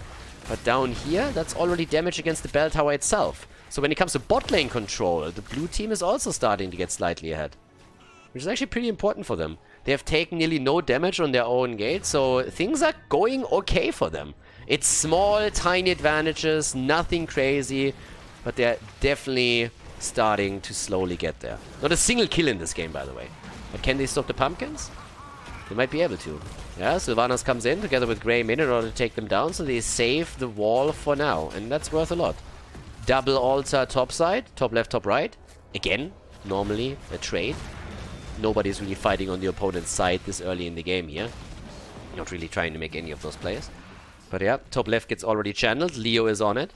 And Ural is now doing the same thing on the other side too. Went into the Divine Steed, by the way. So a little bit more mobile on the map. A little more nimble. Way harder to gank too. Yeah, and level 10 abilities are going to be on the horizon pretty much next. Leo makes the rotation, and there's always a Sylvanas factor, especially when you have Sylvanas and Greymin. That is a lot of pressure against any kind of structure, so after a one fight, the blue team could easily move on to take a bell tower, or maybe even two, depending on the state of the game. But it is one of these games where, again, there's a lot on the line, and we're already 5-6 minutes in, and we haven't seen a single kill yet, and that highlights that again, but this could be the first one. Skip will be trying to get out, and gets dropped by Thrall. Quacknix able to lock that kill in. Yeah, there's a sleep dart against Lucio, and Ixia is also falling. Ixia is going to be eliminated here. Nicely done by the Vikings. Double kill for them. Yeah, and that looks pretty good. I mean, currently, they're the ones to pick up their heroic ability a bit quicker. Granted, again, they are slightly behind when it comes to points on the core and when it comes to structures. So those things are important. But now stealing the opponent's pumpkin camp away, that would be great. Nobody's really interrupting them just yet. ETC was maybe thinking about sliding in, but didn't. Apocalypse setup, and bam, insta-kill. Absolute insta-kill. Galnigul now on Anna with the setup, gets the sleep dart through, and then Skog says, oh my god, look at that, it's free experience. They jump in and they get the immediate drop on her, and that's that. Nicely done. Absolutely well played. 0 kills against 3 now. And, well, let's see. Can they get more? There's no talent advantage, but there's the next altar now. And it's still extremely even right now. But let's have a look. Yeah, Ixia is already sitting tight here, trying to get a bit more damage in. They're already starting to jump up. The channel attempt from Sylvanas, very ambitious. Insta-kill against ETC. Damn, the Vikings are popping off right now. Absolutely popping off. Totally different game. Yeah, and Ixia is already halfway down with his HP. That channel is going to go through 100%. There it is, 4 shots fired, and we're even on the core. Absolutely dead even on the core at this point. And with 4 kills against 0, you honestly have to ask yourself, where's the Crystal Gaming that we've seen in so many of the previous games? Where they played just out of their mind. They were 2-0 ahead. Now they lost 1 map, but it doesn't really look too great on the second map either. Again, they haven't lost this yet by any means. On the structural side, they are not massively behind or anything. But the situation is a weird one, to say the least. I mean, we're looking at a setup in which we're now having 4 kills against 0, and with a bit more momentum, this is going to hurt massively. So let's see how this is going to pan out, but I would be a little bit worried if I was a fan of the French team now. Yeah, they need to be cautious with this. Okay, pumpkins are coming in, and you can already tell at the bell tower that this one is not gonna last. Not for much longer, at least, that is. So that's another big problem that they have. Okay, push through. Or can they actually get with this? Right now, a little bit of aggression, a little bit of move down here. Nothing really being threatened just yet. I mean, we have a level 13 talent advantage, but they can't really force a fight or anything without actually exposing themselves here. We need to be a bit careful. The talent advantage is soon going to be gone too, so that's another problem that they have to deal with here eventually. Don't really think that there's going to be an issue. But there is definitely now an opportunity to fight for that bottom bell tower. It's the only one that we have on the map. And that could definitely hurt right now. I mean, this is gonna be a pretty interesting setup now. This is 13 versus 13 in just a second if they're a little bit patient. Oh, they are not. They're going for the mosh pit even before that. 13 talents are in. Quick pick by the talents. And off we go. Dibble's about to go down. That's the first kill for the blue team. Looking solid here. Nicely done. Greymane is eliminated too, though. So we have a trade. 1-4-1 at this point. Oh boy, baby. Oh boy. Here we go. And they take the kill against Liming. Yeah, kill trades all over the place right now. Damn. Yeah, they are doing absolute work here. Kill after kill after kill is coming in now. Max Passion is still on the run here now too. 28 versus 28. Jump into the wall, alright. Trying to go for Ixer. What a fight here. Chaos everywhere. Everybody's low. Who gets the first kill? Does Liming get the reset? Well, she's dead, so she can't. Ooh, and Lucio is dead. Lucio is down, and yeah.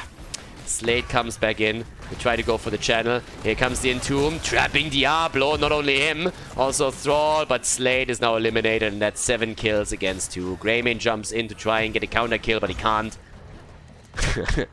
This is rough. This is actually really rough right now. I mean, they are just getting murdered here. That's 4 shots fired. That's an advantage. 24 against 28. This is a comeback map, of course, but just look at the discrepancy in experience. There's a big gap now that's forming up. And that will give them level 16, unless, of course, there's a couple of additional kills coming through. And Dibbles is down. Dibbles is eliminated. That was a nice chunk of experience that they got together with that kill. And now they steal the camp away. Alright, we might actually see the blue team stopping the snowball that the Vikings were trying to execute here. And keep the Sylvanas Greymane combo in mind. If they actually move down here, they can take that bell tower. Yes, they're gonna take the bell tower. I don't think there's any way that this one is not gonna end up in their hands. So it just needed 1 kill. They needed 1 kill against Diablo at the right moment of time. And now they are ahead in bell towers. I don't think this one is going to last for too long. It's going to be retaken eventually, but it brings them close in experience to level 16. And it definitely puts the onus now on the Vikings. The Vikings are now all of a sudden the ones that have to try and play around that because they lost the macro game. Quest is completed for ETC too. Prog Rock is now fully stacked. So that's nice. 16 Tillans are also in, and they can actually hold on to the bottom a little bit longer. And it's a triple altar phase that comes now. That conversion of the bottom bell tower came at the worst possible moment for them. Okay. Yeah, there's the kill. Yeah, Ixer gets actually locked down into the wall. It was the perfect angle for Diablo over here. Nicely played by him. Bit of an idea of the damage output so far. Again, the channel is there. Bottom channel should be an easy one for them. They're actually not playing around it just yet. Top left, top right are usually an exchange. That's a bad trade for the Vikings either way. ETC makes it out. That's nice. Sylvanas is still sitting tight here. Can actually delay a potential channel. Talking about delaying, Urelis actually moved up to the top left in order to interrupt Slade. So they're actually fighting for every single one here. Yazoo, and yes, lets it slide. Jumps out. 1 bell tower is channeled. That's 3 shots, and Sylvanas is gonna fall. Yazoo is dead. Too easy. Nano boost, and up at the top, at least they get 5 shots fired now. But that's 5 shots fired against the red team's core, and the red team is getting 2. Actually, they're even cancelling, because they're retaking their bottom bell tower. So they're in a position now where they are able to get in total 7 shots against 5. No! They channeled too early! That's 3 shots! 6 against 5. Thrall down. Party time. Urel makes it out. Gets the ult through. Yeah, there's that. Alright, alright, alright, alright. Okay, let's go. Mid lane still fine. 18 against 17. 4 kills against 9. Yeah, 5 versus 4 on the map, so they actually start to take the camp away. Sylvanas is still far away, but the red team doesn't want to risk anything. The Vikings really want game 5. I mean, they're doing everything they can to win this game now. But it's spicy. It's a spicy setup. They try and reclaim it, and they get a lot of damage into the pumpkins alone. And Greyman is already on it again. I think they're going to grab that again. Thrall isn't here. There's another pumpkin coming in. They just reconverted. They lost it and reclaimed it. 5 versus 3. The setup is there again. And they're a level behind, but Crystal Gaming definitely has what it takes to start to pressure the Vikings. For sure. It's a very weird game, though. I mean, we had a couple of very suicidal moves so far. Ixia is honestly also dying a little bit too much. 3 deaths already. Normally, that doesn't happen to him. But in this case, he's actually starting to have a bit more trouble.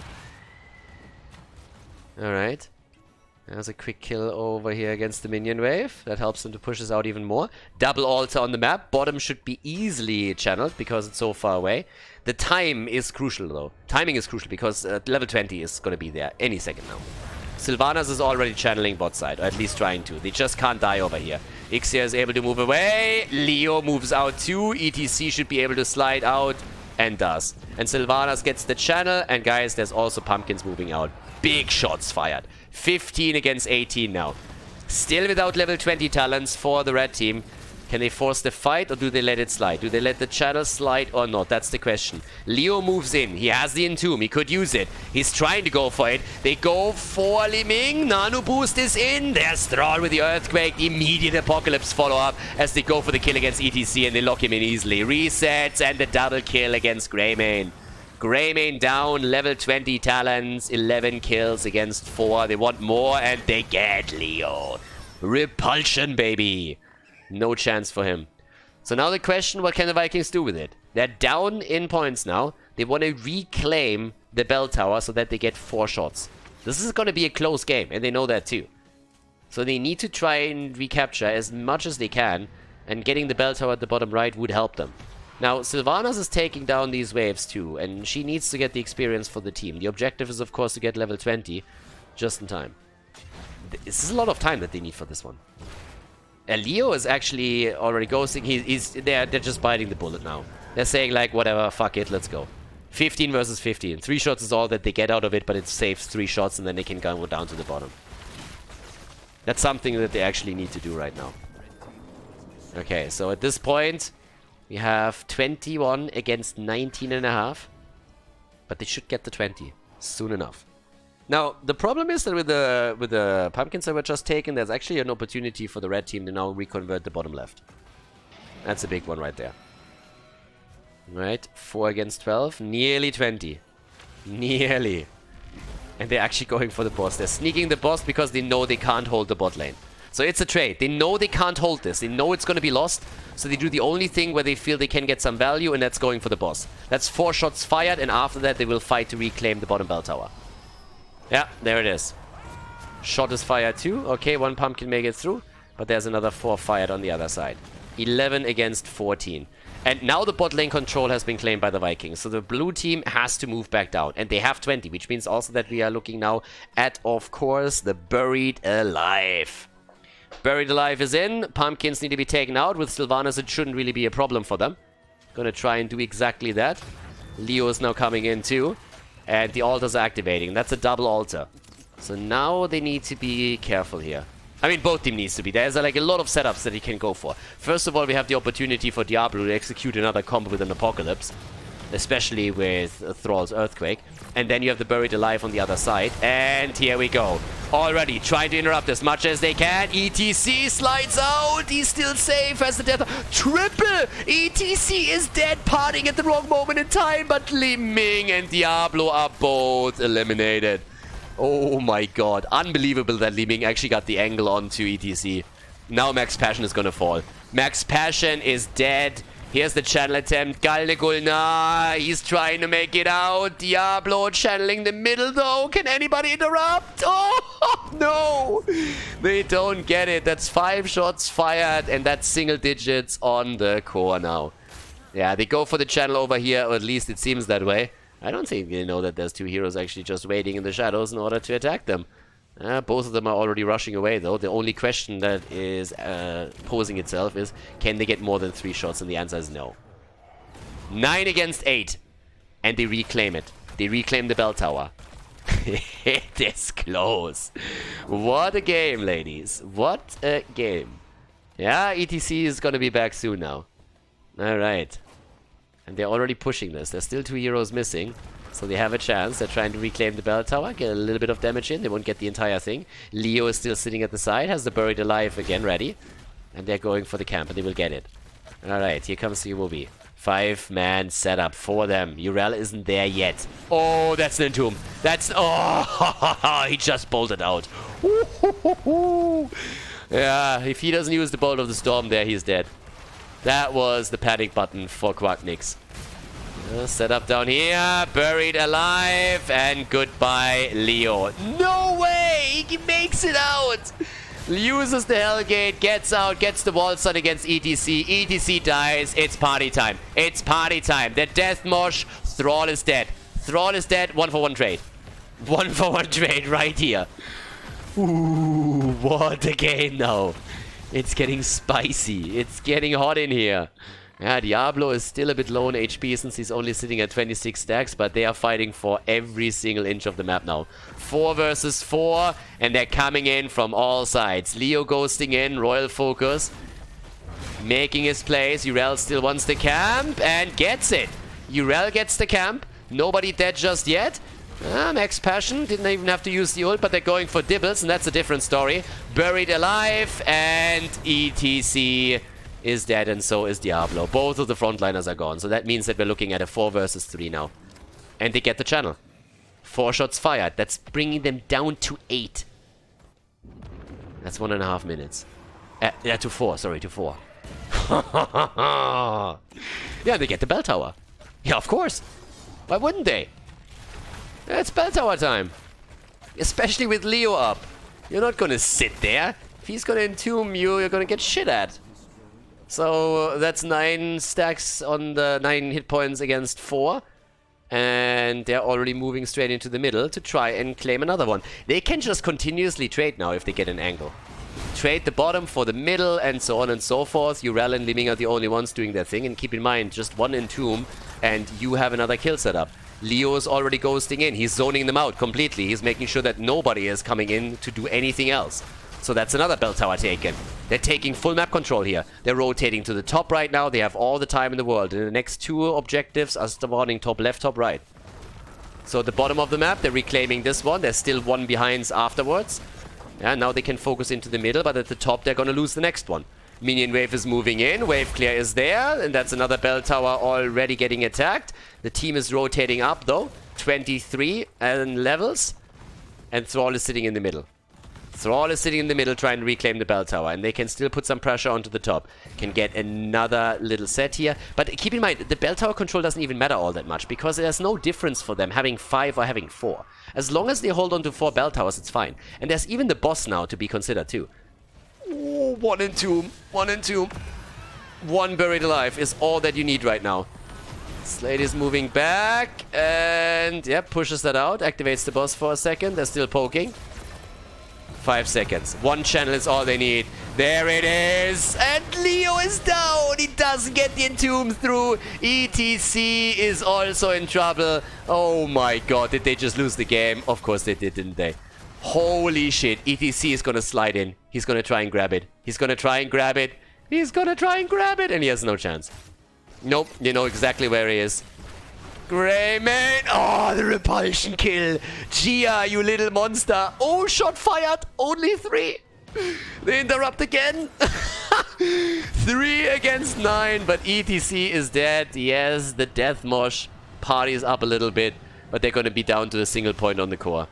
1 point on the core. Bam! And that's boss. They go for boss now. They get the kill against Leo, and that's boss. Game number 5, ladies and gentlemen. The comeback is in. The comeback is here. They did it. They turn it around, and Crystal Gaming throws another map. Holy shit. Shots are fired, and that's that. We are going to game number 5, ladies and gentlemen. Get ready. It's getting spicy in here. Oh, yeah.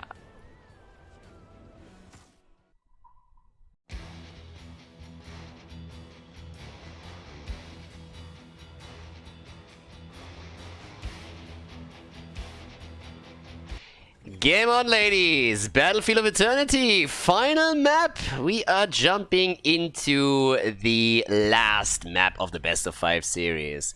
Once again, this is the, I don't know, the second, third match that we actually go to the full distance.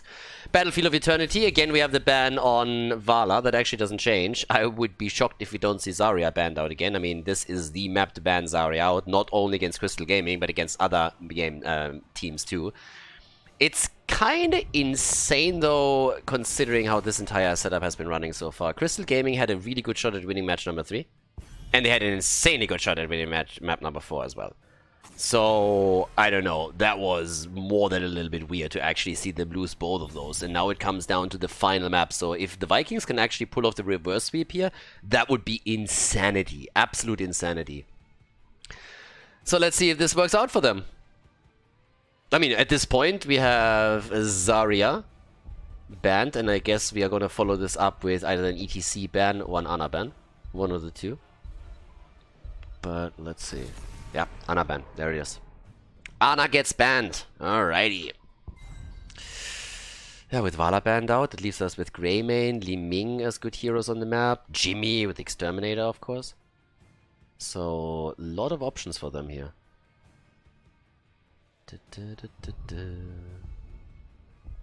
And let's go.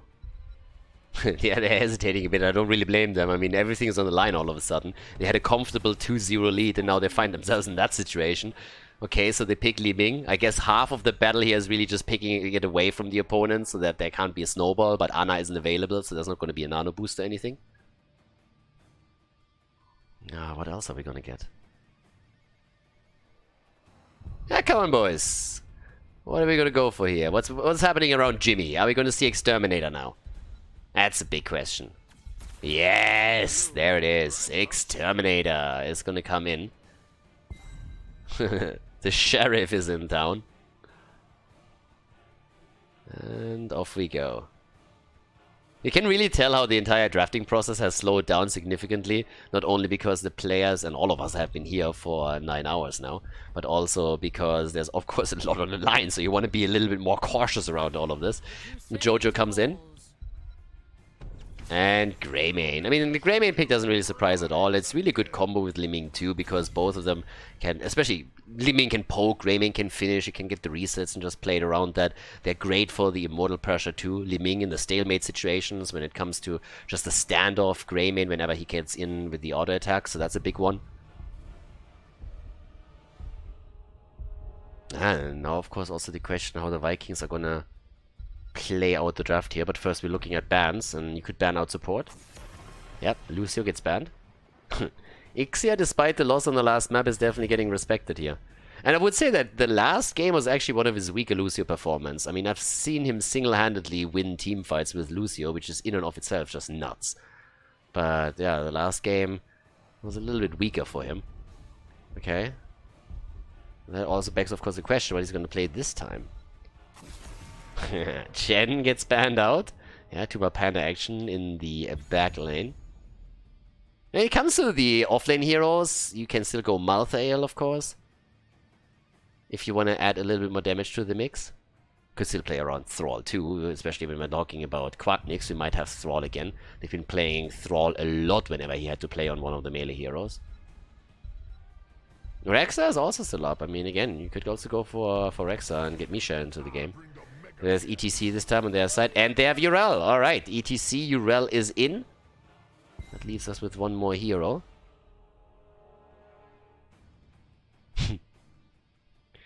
Yeah, let's go.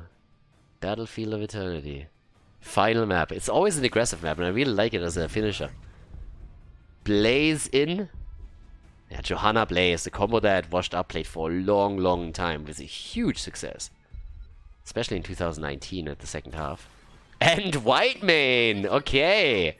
Whitemane is in as our support pick for Crystal Gaming, which leaves us with a single hero choice for the Vikings before we are heading into our last game of this best of 5. Which, by the way, isn't even the last best of 5 that we have today. Just saying. This is going to end up as a 12-hour day, I think. But yeah. Chromie! Okay. The Chrome Star is in again. Final map, ladies and gentlemen. This is going to be it. The conclusion of the series. We're finding out on Battlefield of Eternity in just a moment which team advances to the next round of the tournament in the lower bracket and which team drops out of the playoffs of Division S Season 2 Europe. Let's jump straight in. Game number 5. Yep. Last and final map in this setup. On the left side, it is Kolios on Liming, Slade on Blaze, Ixi on Whitemane, Skewubi on Johanna, and Yazoo on Greymane. Now, the boys in blue should be a bit worried now. They had a big boy lead with the 2-0 in the series, and now they lost 2 in a row. There's a realistic chance that they're gonna be victim of a reverse sweep if they continue down that path. The Vikings on the right side of the map with Gia on Chromie, Galdegulnar on Malfurion, Quacknix on Jimmy, we have Max Passion on Urel, and Skok is playing ETC. Exterminator, as already anticipated, the talent on level 1 for Jimmy, so he's going to home in on those Immortals and take them down as quickly as he possibly can. And it will be more than a little bit of fun to see how this is going to pan out. Etherwalk on level 1 for Li Ming. And I would be a little bit worried if I'm the blue team. I mean, they seem to be... yeah, they really seem to be struggling here. I don't know what it is, but I really felt they could have taken the series with a 3-0. I mean, it looked more than realistic that they would take a victory in game number 3, and then it just all turned against them. It was kinda multiple times now happening. So at this point, once again, there's our little setup with a continuous poke here in the middle. Yeah, but yeah, it's all about the bot lane value right now. Urel against Blaze topside, there shouldn't really be too much that's happening there. The 4-man on the other hand, that's a different story, especially once that we're looking at the camps that will now spawn on the map and both teams are going to try and take. So that's what's going to happen here. At least what's going to be likely. But here we go. Let's see. Chromie just poking. 4 stacks so far that we see for Gia. Also the Pyromaniac on level 1. We actually have the new habits. Gets the unstoppable frames here. Which actually helps against Chromie's ult now later on, of course, too. Look at the minimap. Greymane is now sneaking up towards the top side. So that's something that should already have been signaled by the red team. So now it's an exchange of camps. So Greymane takes the top camp. The red team has already realized that Greymane is missing. So they immediately go for their own camp here. They tell at this point just simply Urel, be careful. Greymane is missing, most likely taking the top. We take the bottom, so it's an even exchange in camps as the two teams are just drawing super even here. So yeah, that's totally fine. But with this point, there we have the road to the top. Jimmy, penetrating round, not yet.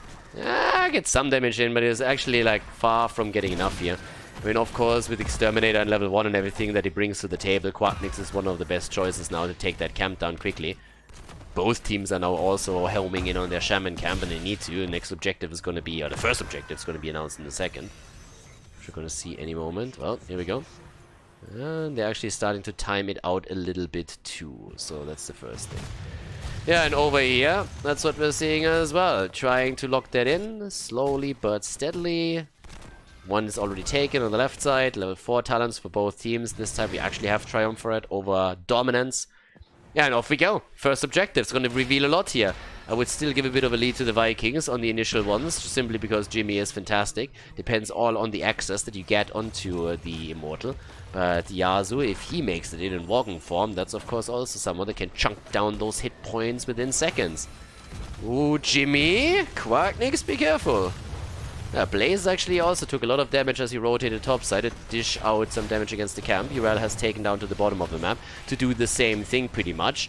And here we go. Attacks are coming in, but it's all centering around the red team's Immortal. They can't really do a whole lot with that just yet. Jimmy still trying to get access to the blue team's Immortal here to test Exterminator out a bit more and drop it quickly. But yeah, the Vikings take a bit of a beating here initially. Where's Jimmy when you need him? He's all the way to the left side. I don't know what Quacknix is doing. I don't know why he's on the left here. I mean, he should really the one trying to sneak in. It feels like he's trying to be more on the defensive, whereas Gia is with the longer distance, trying to reach the Immortal, which I'm not quite sure is the best move here. If he moves a little bit over to the side, he could actually do so much more. They know about the position of the heroes on the left. But yeah, Quack is more guarding than anything else, and with Exterminator, he should be the one trying to get some attacks in, because his damage just outpaces Chromie's by a lot. But they're still moving in on the left side. Not shifting their position at all. Trying to get a kill in on the other hand. Ixier's a little bit low. And here comes Urel. The Space Goat is already on the warpath. And Quack is still going for heroes. Yeah, blue team loses Blaze. There's the halftime show also. They could lose a little bit more. And Quacknix is now going for it. Quacknix is going for the Immortal. Finally testing out that Exterminator here. And it is crushing. Exterminator is insane after the patch. So he's got some serious damage. Did he just get stunned by the Immortal? Oh, Quack. Oh, Quack.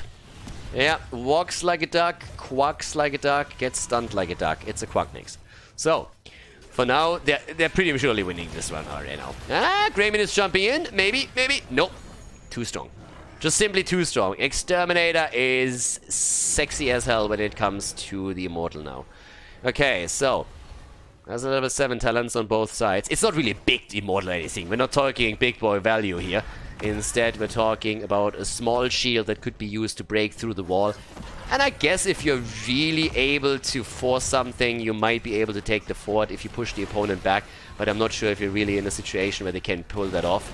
Especially with Jojo already being pretty determined to try and take down the minion wave over here. Alrighty. And yeah, they might get a little bit more than I expected. Damn, they might get the fort after all. Yeah, look at this. They're zoning them out hard, keeping them away from the Immortal. Nicely done. Yes, also the jump. Didn't quite work out as intended after Chromie went for the temporal loop. But taking the fort down is already great. You don't really need much more than that. So the fort is eliminated, and everybody else is now starting to move farther down to the bottom of the map. Skibooby is sitting tight. Hoppity hop. The goat is in. Yeah, having some fun with that. And pushing everybody back for now. As Chromie is still firing from the back line. And helping them out with some cover fire here. Alright. Chromie is laying down some cover continuously with one sandblast after the next. It's a single kill in this game. We're 6.5 minutes in and we have a single kill. So, there we go. Another setup. Ooh, there's the jump and they go for Yazoo again. Yeah, but it's the end of ETC. ETC is down and it seems like the camp, despite the fact that they took it, comes at a cost and the cost is a bit too high. Not only does ETC die, but so does Reyna. You can definitely tell that Crystal Gaming is trying to fight back here and say, like, guys, we need to win this. We can't win this game. We can't lose this game. It can't happen. Not 3 in a row. Not 3 in a row. Please. Please. Oh, God. But yeah, so with this, wave clear is obviously activated as Johanna is still moving in and doing her thing. Everybody else is rotating up too. Max Passion is obviously dancing around the camp already. Level 10 abilities will come in for both of the teams at the same time, just roughly. And off we go. 30 stacks for Chromie. Bit of a damage check just before we head into Heroics. 19,000 for the Chromester. And 12,000 for Leeming. But there's the rogue abilities. Tranquility is now through. And go for the throat over bullet. But yeah, there's now the moment of truth. Second Immortal. Let's get Jimmy into play again. Both again with the defensive position. Just the way this panned out. But just look at the top lane. That is a bad boy wave. Double camp plus wave. And probably catapults also mixed in somewhere too. They need to deal with this. Hyperion is already in. The attack is coming. Quacknix gets attacked, but is still fine. Gets a few more hits in against Ixia. Needs to be very careful here, though. Gets not hit by the jet propulsion as Blaze is trying to move his way out of this. And Skip Wooby is sucked back in and could be taken down, but no, instead it's actually Liming firing away against Malfury and nearly getting a kill there. Oh, the root and the mosh, and they get the kill against, well, Greymane. And Ixia moves into the mosh pit, gets a self-heal out, but it's not enough. And that's 2 kills. The Vikings, ladies and gentlemen, they are actually on the warpath. Blaze is defending the top lane, and he definitely has to. The wall has already fallen, but the halftime show has just now been reached by the Vikings. They're gaining momentum in this game. They definitely do. And it is a problem for Crystal Gaming. God, I can't believe this is happening. Reverse sweep. I mean, this would be the second one today, wouldn't it? Like, what the hell is happening here? 3 kills against 2. The defense is in, but the continuous poke of Chromie is just murdering them slowly but steadily. They just have to play this one slow. Greymane again has moved already onto the Immortal, so he's attacking. So that's usually the trigger for the red team to go all out on the aggression, but they don't do any of that just yet. And Greymane is having a ton of time here to do his thing. I'm a little bit surprised. This is a 4 versus 5. Greymane is now rotating up, but they can definitely force the issue a bit more aggressively. Yes, in comes Quacknix. And needs to be careful. He's going to be stunned out again, but gets pushed back. Had a few shots in, and it's Max Passion who seals it. He comes in with the final few hits, but the fight isn't over yet. Here's the Hyperion. Bunker is already out, and yeah, they can move away here. Oh, they try to go for Kolios. Oh, Slate, and the kill. Blaze is dead, and they might be able to pick up a few more. I mean, Ixia doesn't have an escape skill by any means, so it's like he's gonna die. Skip Wooby, don't lure them to me, dude. Don't lure them to me. And Johanna gets out. Yeah, but that's 2 kills. And the Immortal is taking down the bottom fort now. Guys, that's rough. That's actually really tricky. That's 1 fort down top side. The one at the bottom is dead, and they might not be able to get the keep, but they should be able to get the wall. And now we have 5 kills against 2. Level 13 talents give them a talent advantage. They're still... Well, Whiteman was down for another second, but even Urel has pushed the top lane a bit more. So this is starting to really hurt. They're losing complete control of this game. They lost the outer defenses with both forts eliminated, and now they're losing at least a couple of hit points on the keep. There's no way this falls now unless someone dies, but still, just dropping it to 50% HP is already such a big accomplishment. Can later on easily make a move there. There's still no level 13 talent, but 33,000 damage for Jimmy. Despite the fact that he went Exterminator, still has the best damage here of the team. Best damage in the game, actually. I mean, Liming is down to 26. Tough game. Tough game for Crystal Gaming. Now, this isn't over yet, but you can just imagine how they are currently looking at this, and they're like, I mean, from a mental perspective, at some point you're just going to be crushed. You lose 2 games in a row after you've been just crushing through game 1 and 2, and then on the 3rd map you're also starting to fall behind. That has to have an impact here. Quacknix with 13 went into the giddy up. 13 on both sides now. Chromie, of course, has already access to her 16. Quack needs to play this very slow, dude. Like, you need to be careful. You can't die here.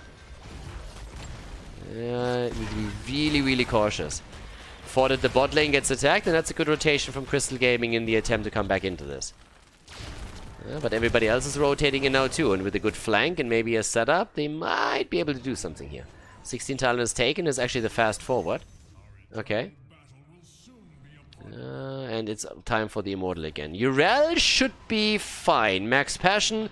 I mean, the guy has Divine Steed as well, so it's just like hopping around here. It's pretty much ungankable if you have that.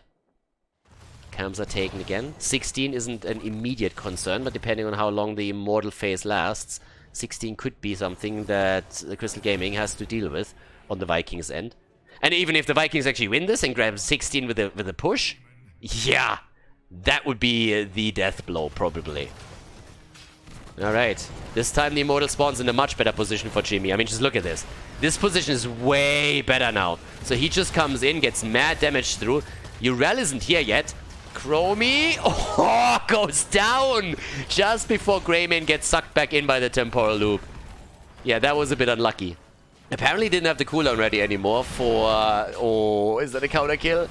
The cooldown on the side of the timeout. Jimmy could actually still go for the objective and take the last few shots in. That wouldn't be a problem at all. Talking about damage, guys, this is the keep that is falling right now. Greymane is on the way, but they just need to send heroes back the entire time. And it's not only that. Look at the bot lane. He needs to deal with that too. Halftime show is already won, and the Immortal is reshuffling, so it's moving to the top again. Top keep has taken damage, and now the bottom keep is any second going to attack by the double wave and those catapults. So the longer this fight lasts, the worse it's going to get. And the Vikings have nearly level 16. Holy hell, this is bad for Crystal Gaming. This is down. This keep is down. Keep is gone. Forget it. Keep is gone. Bottom keep is gone. Now they need to win the fight. And Slade is in trouble. Doesn't have the bunker there either, and they need to move away from it. If Jimmy just moves for the Immortal, they take it. Jimmy can just move topside. That's exactly where he goes. Quacknix is starting to fire away here. Yeah, moves in, and he's going to win the Immortal for them. No problem. Urel is already zoning everybody out at the bottom of the map. They won't be able to move there in time. 16 talents are now in as well, and Jimmy is just absolutely crushing the Immortal hit points. And he's getting some assist from the rest of the team too. This has to be game. I mean, at this point, a defense would be incredible. Even if the game doesn't end right here, how do you cover from this? They haven't taken a fort yet. Continuous catapult pressure through the bot lane. Can they take it right now? ETC, Blast Shield, is that the kill? Is that the kill? Yes, that's the amount in the back line. But Greymane is in trouble, gets sucked back in, and Greymane is dead. Greymane is dead. Mosh pit against 2. They don't follow up with a kill right away. The Immortal is already making his way over, but everybody else gets attacked. Johanna is dead. Johanna is dead. That's a double kill. The double kill is in, and top keep is already getting assailed, and it's falling any second right now. The team doesn't even give a shit about Blaze anymore. They just let him stay in his bunker all day, every day. I bet he has toilet paper in there. But now everybody is moving through the top and trying to take down the core. 17 against 3. Off we go. There it is. That's the end of the game. It just has to be. The Immortal is still on range damage. Is finally starting to move closer into melee. Reverse sweep, baby. Reverse sweep for the Vikings. They take down Crystal Gaming and eliminate them from the tournament, from the playoff bracket. Nice play by the Vikings. Congratulations. Incredibly well done. 3 wins in a row. Hey everybody, thank you very much for watching the video today. I hope that you guys had some fun with the coverage here. If you want to support me and my work, you can do so now for absolutely free, thanks to a continued partnership with Ray throughout the entire month of March. And I would really appreciate if you could just take a couple of minutes, jump down in the YouTube description, check the link out, download the game, and play through the 20-second tutorial that ends with the dragon fight. And if you do that, you support me directly, it would help me a lot, and I would really appreciate if you could take a few minutes to do that and support the channel here. Either way, I hope that you guys had a good day today, and see you guys soon on the channel here with more esports coverage on Khaldor TV.